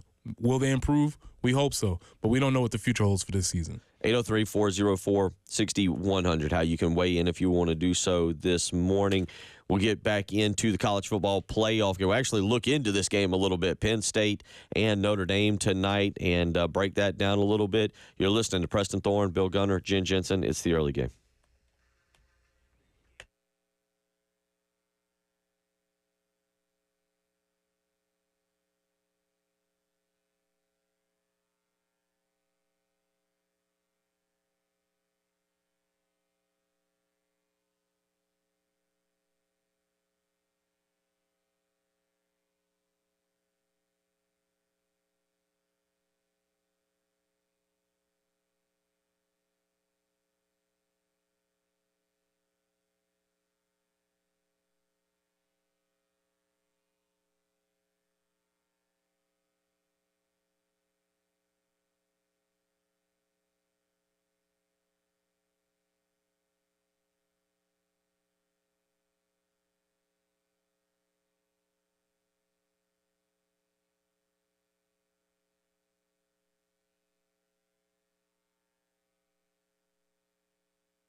Clemson Road at Longtown Road, an accident there. Also, Ermine and Augusta Highway, a disabled vehicle. I-20 westbound after Bush River Road, an accident. Also, Johnson Marina Road at Highway 76, working to get that cleaned up. Mineral Springs Road near Oak Drive. Percival at Spears Creek Church Road. Ramblin' Road at 302 and Highway 378 at I-20, also a report of an accident there. And yeah, the kind of iffy forecast. Today is going to be okay. Sunshine 45. Tomorrow 37 for the high. Potential wintry mix coming in maybe sometime after lunch, and potential freezing rain after about 6 or so. So we're just going to have to keep our eye on all of that. But right now, holding at 26 on 107.5 The Game.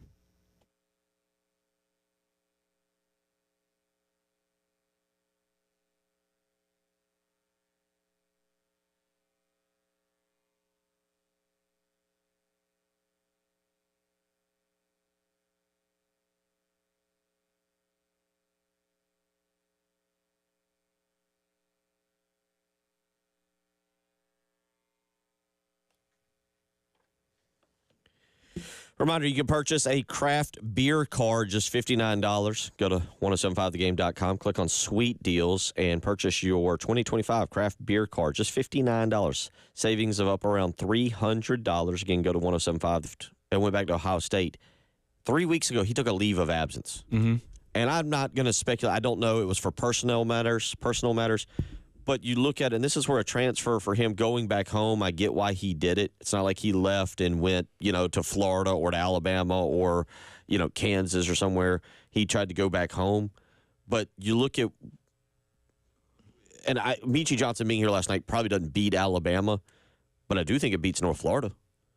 And I think maybe it gives you a better chance against Indiana or Xavier in the non-conference, and gives you a better chance to go move forward. You just look at it, and you kind of feel bad for both sides. I don't know what's going on with him when it says personal matters. I don't know, illness in the family, something that's going on with him, something that's going, I don't even have a clue, because Ohio State, I was glancing through articles real quick to see if there was any update. There's nothing. They don't even know what's going on. His production had dipped, by the way. His production was not as good. He was starting for Ohio State. But this is a situation where a transfer appears to have negatively impacted both sides. Players in your time. I can think of one in particular that just don't need to be near their home. They need to get away. And I wonder with Michie if that's something that, he was prospering at South Carolina, away from home. And I know it was tough on his dad to come see him. But this appears to be a transfer that has impacted both in a negative manner. Yeah, that's why you just never know how these situations are going to turn out. And that's why, you warn against being happier than happy. Things were working well here for both sides. Maybe that's good enough. Maybe you don't need to explore and try and be happier than you already were, because for the player, you had a situation. You had a coach that supported you. You had a system that supported you. You had a fan base that supported you. Is it going to be better over there? Maybe, but I don't know if that's the case. From us as a fan perspective, I caution everybody against this all the time.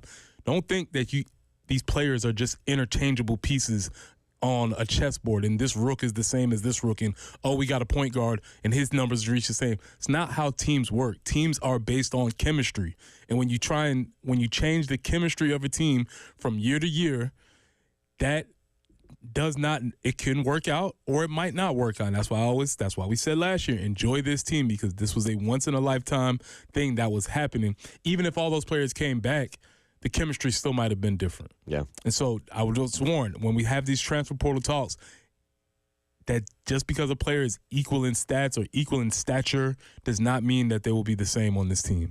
803-404-6100. It's something that I think is a shame. Again, I hope it's nothing overly serious with Michie up there. What he did for South Carolina basketball was incredible, but if he'd have stayed here and maybe finished out his legacy, and yes, he would make an impact on this team. He had a swagger. I still say it. I think last year in the LSU loss, the game they blew the big lead, he had a swagger about it. I think that game he only had 5 points. He wasn't playing particularly well, but it was his attitude. It was kind of his leadership that was there. And somebody hit us up on Twitter, I think it was Jim, and said that they don't have any leadership on this team. And I think that's an element to that as you watch him.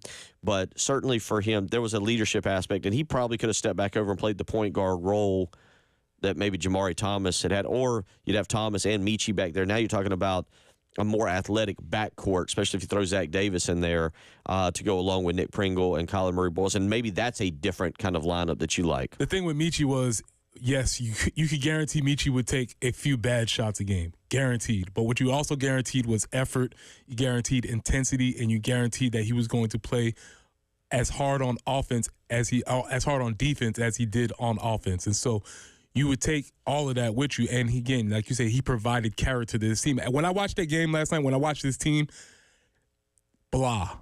That's how I feel when I watch this team. There's not a personality to this team.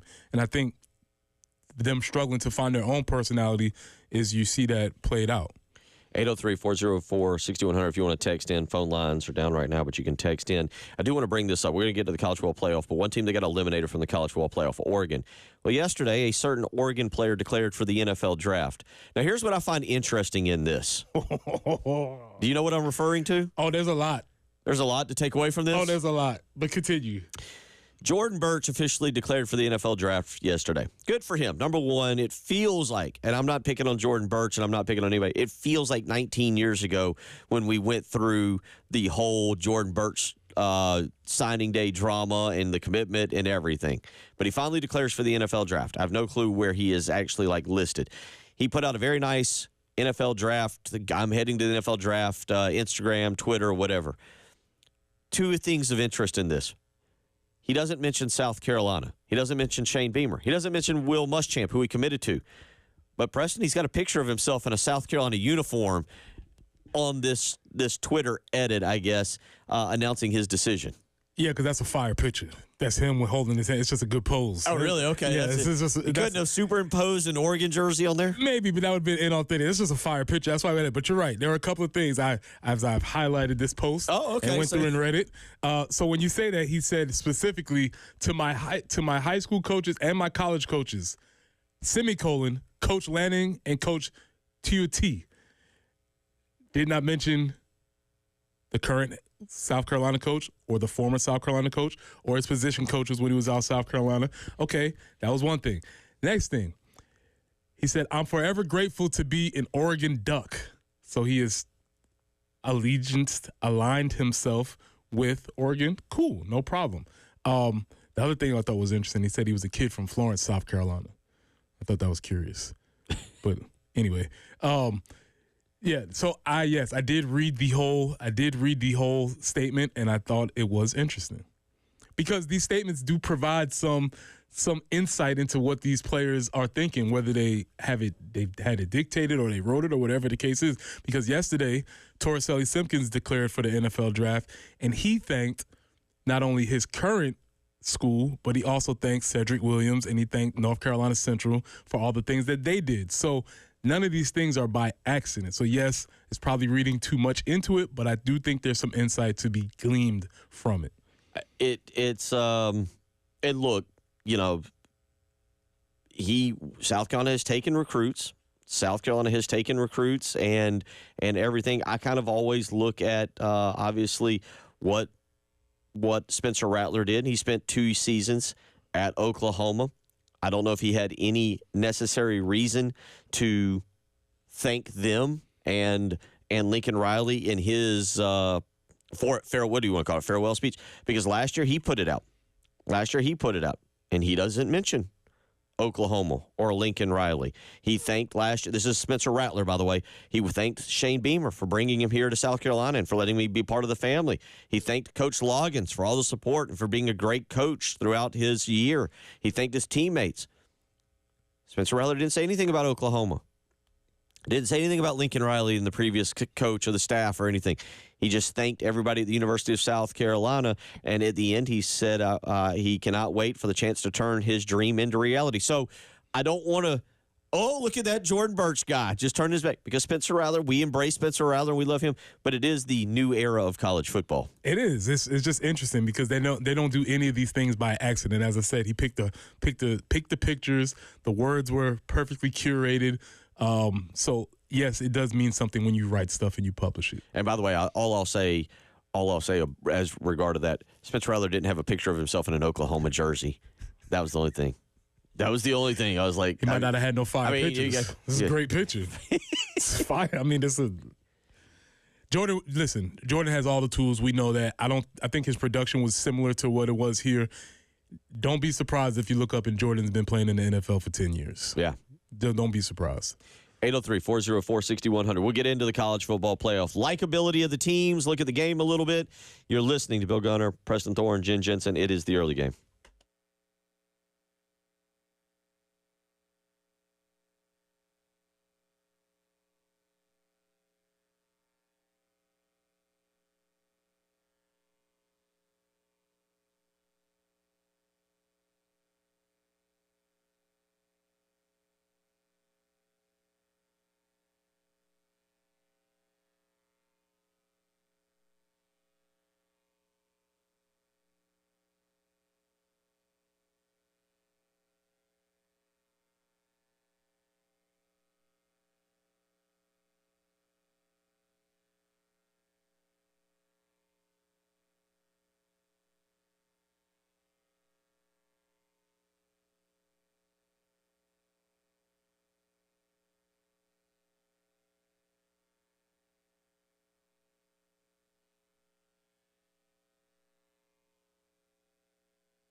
And taking a peek at those traffic conditions out there, several accidents to contend with this morning. Mineral Springs Road near Oak Drive, also Leesburg near Trotter. I-20 westbound after Bush River Road.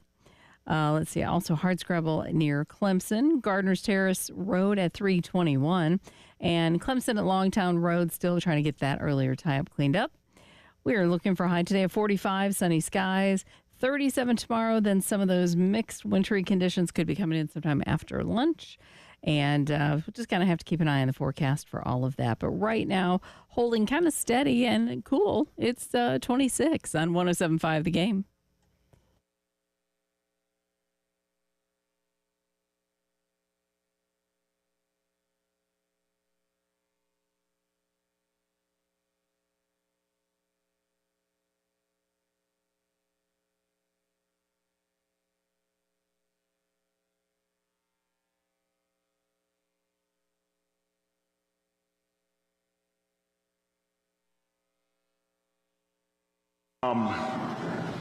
Each week you have to tactically prepare for the strengths of your opponent, right? And obviously you mentioned rushing the passer, and their D-line is a huge strength of their defense. Now they got guys across the board that can present issues, but you always start with, hey, let's try to figure out to have a plan for what they do well. And again, every week you tailor what you're doing to address that. And so this was no different.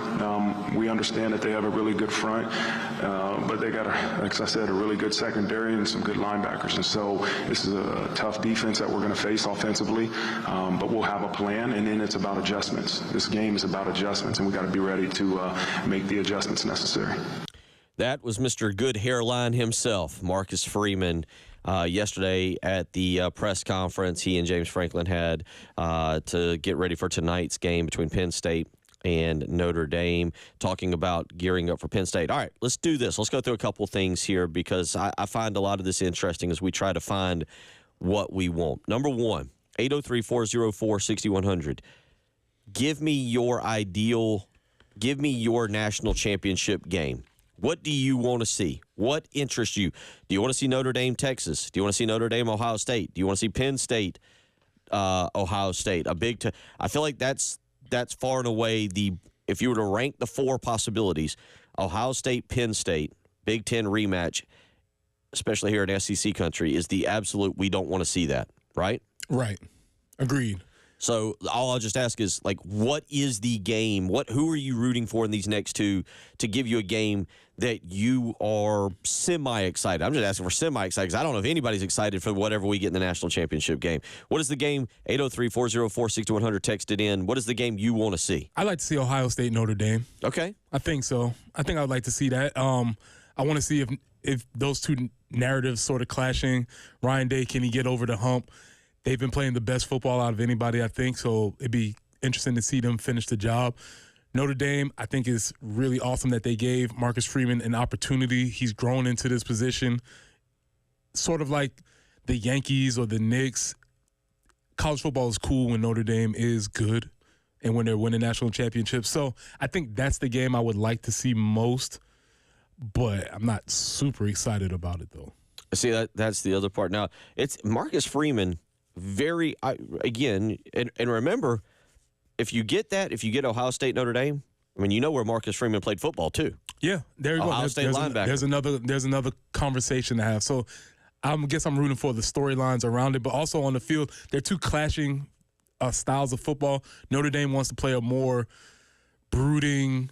They would probably want to win a game 24-17 or something like that. Ohio State obviously can push, and they can score a lot of points very quickly with their speed on offense. So I think that clash would make an interesting fight also. So that's the game I probably want to see. Co-pilot goes with Notre Dame, Texas. Tim in Charlotte goes with Ohio State versus Notre Dame. And Texter goes with any team except Ohio State is how you can win. I think anything but Ohio State, Penn State works for me. I don't think we want to see that. Another texter goes with Penn State versus Texas. Of course, then he says go Penn, or he or she says go Penn. So shout out.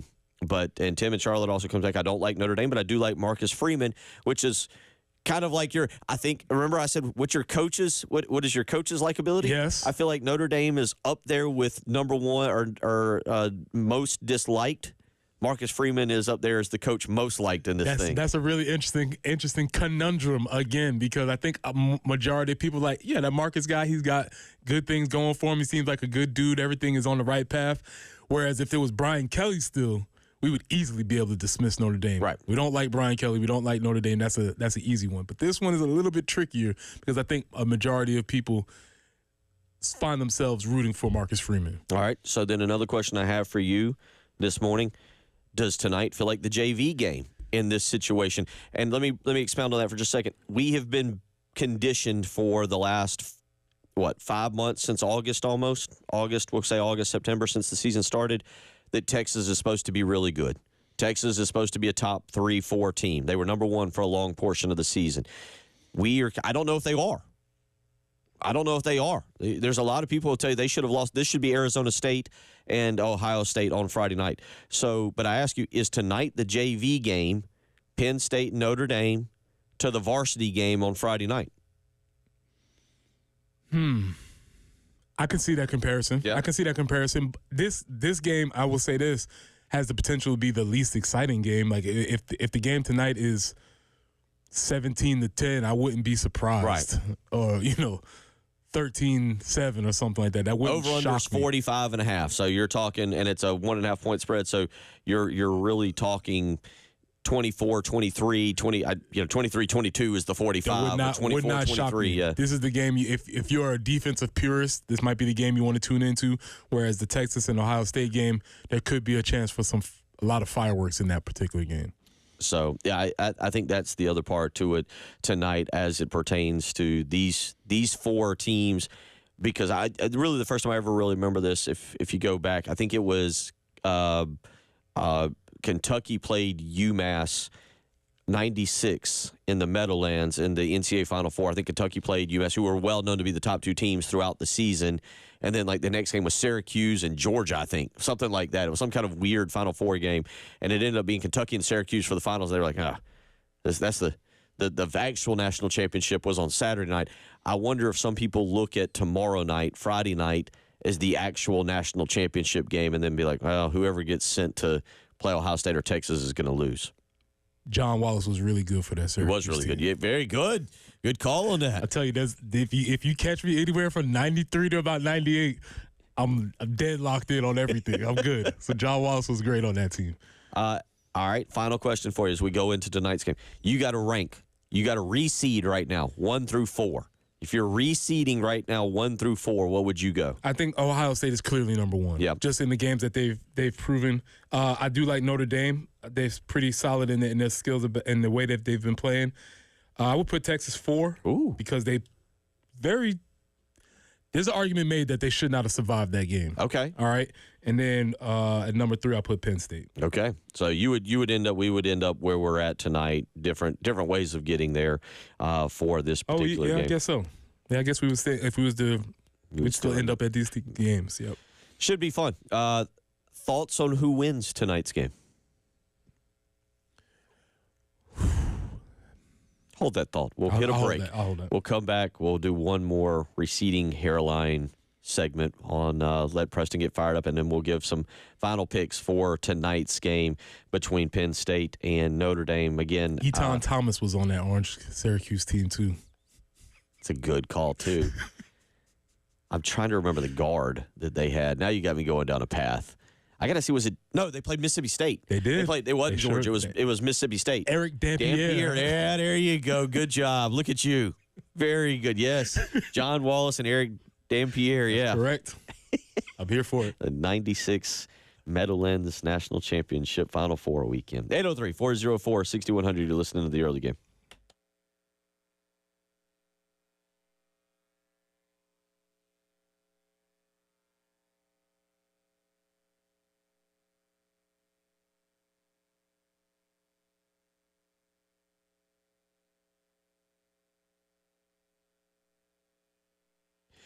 Bill Gunner for John Ecton and the Ecton Law Firm. We are into 2025, and it is tax season coming up upon us.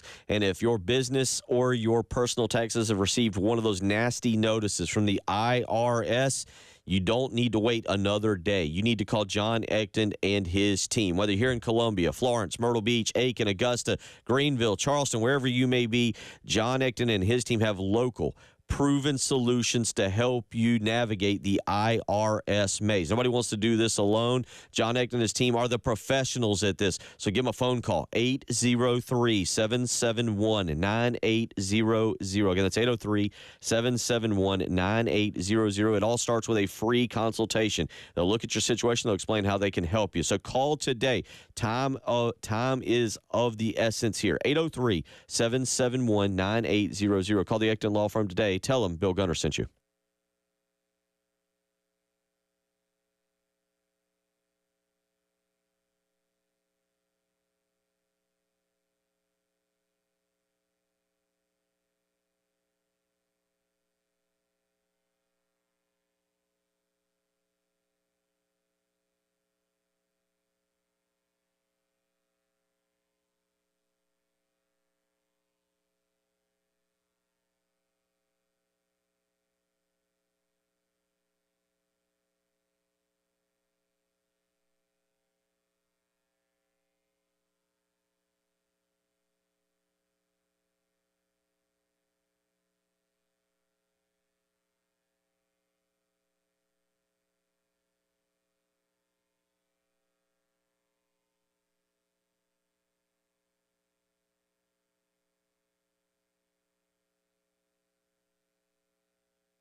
Bill Gunner for Mid-State Roofing, where we've got some weather coming in. You've probably heard about it, read about it. And is your roof ready to handle it? I'm sure you are, but is your roof ready to handle it? Have you even thought about your roof? Well, I'll tell you who has.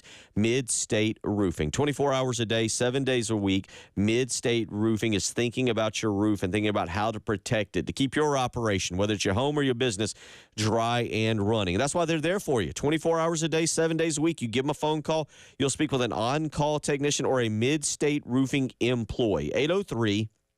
803-356-1919. Again, that's 803-356-1919. For more information, you can visit them on the web, midstateroofing.com. Don't let a leak happen.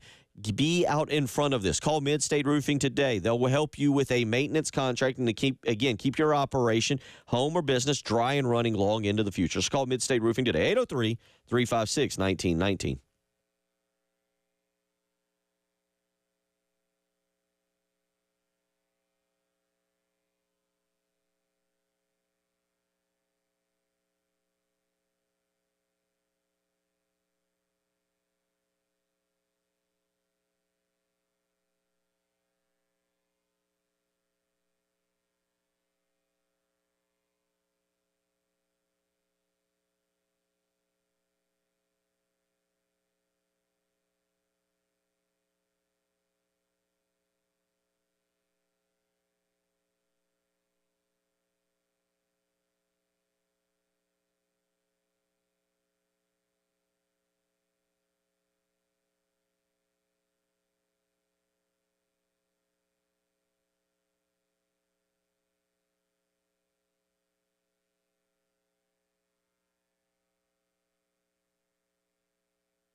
But it'll be a great game, and we're really excited about competing. I'm looking over here at Marcus, and how old are you now, Marcus? 38. 38. I mean, look at the hairline on this guy. I mean, envious of his hairline in a lot of ways. But Marcus has done a phenomenal job. Look at the hairline on this guy. The most honest thing James Franklin has said in his whole tenure at Penn State. He let the cat out the bag. What really motivates James Franklin in this game is not a chance to go to the national championship, not a chance to get rid of the big game James moniker, but to beat that dude with that pristine hairline. And me, as a bald brother myself, James, I feel you on this one. This is personal. I understand what you're doing with this when you have this conversation. So it's all about tonight. It's not about erasing, because does he if he wins does he completely erase the narrative that he can't win the big one? It's close. It doesn't feel like beating SMU and Boise. No, that didn't do it.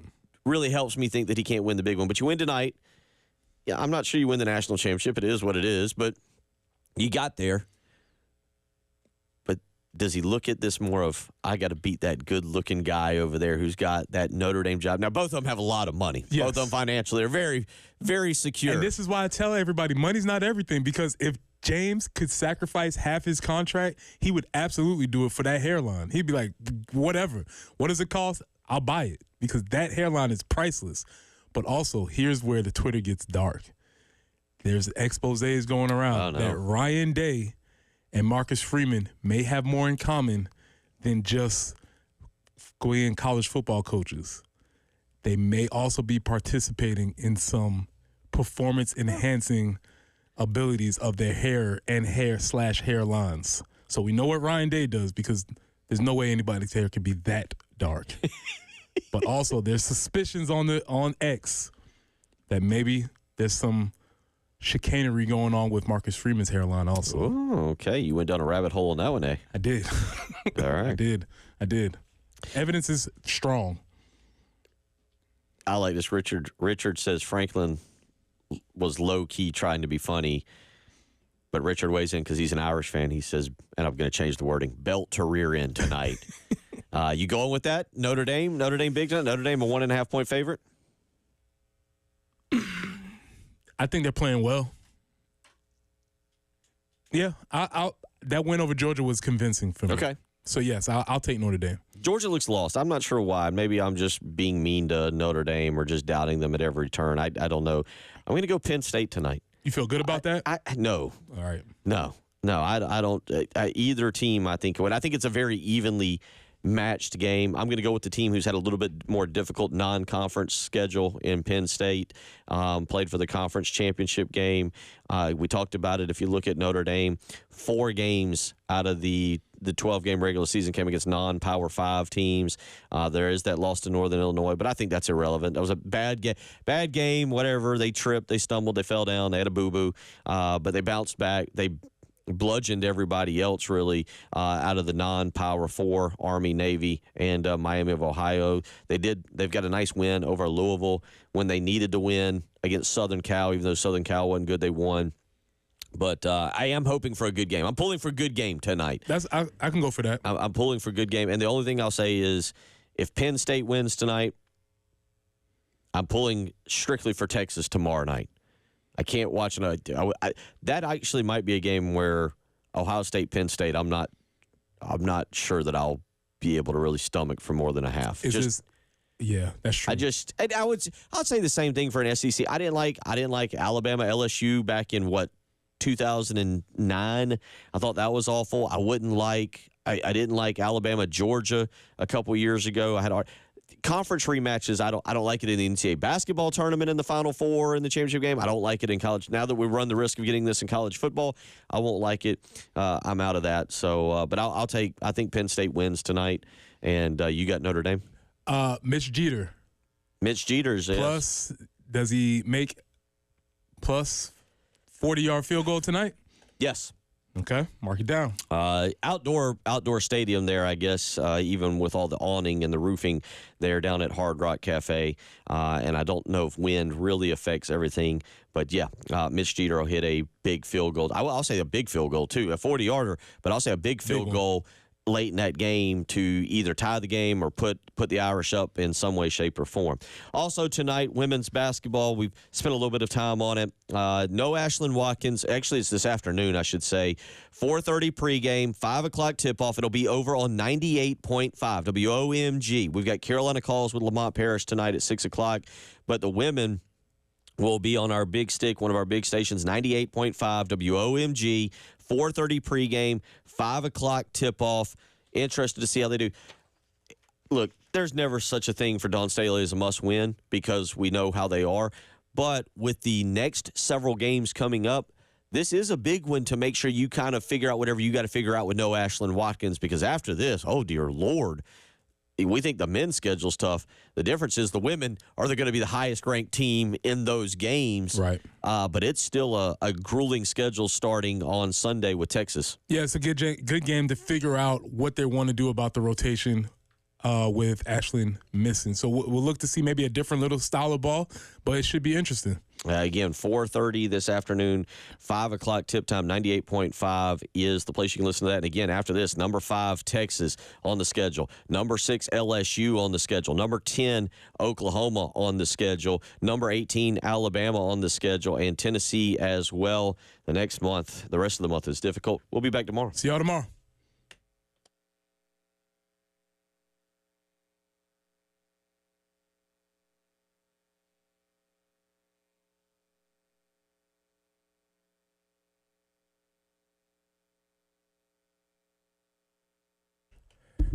Preston here for Cato's Power Equipment. Do you need zero-turn lawnmowers, power equipment to buy, rent, or sell?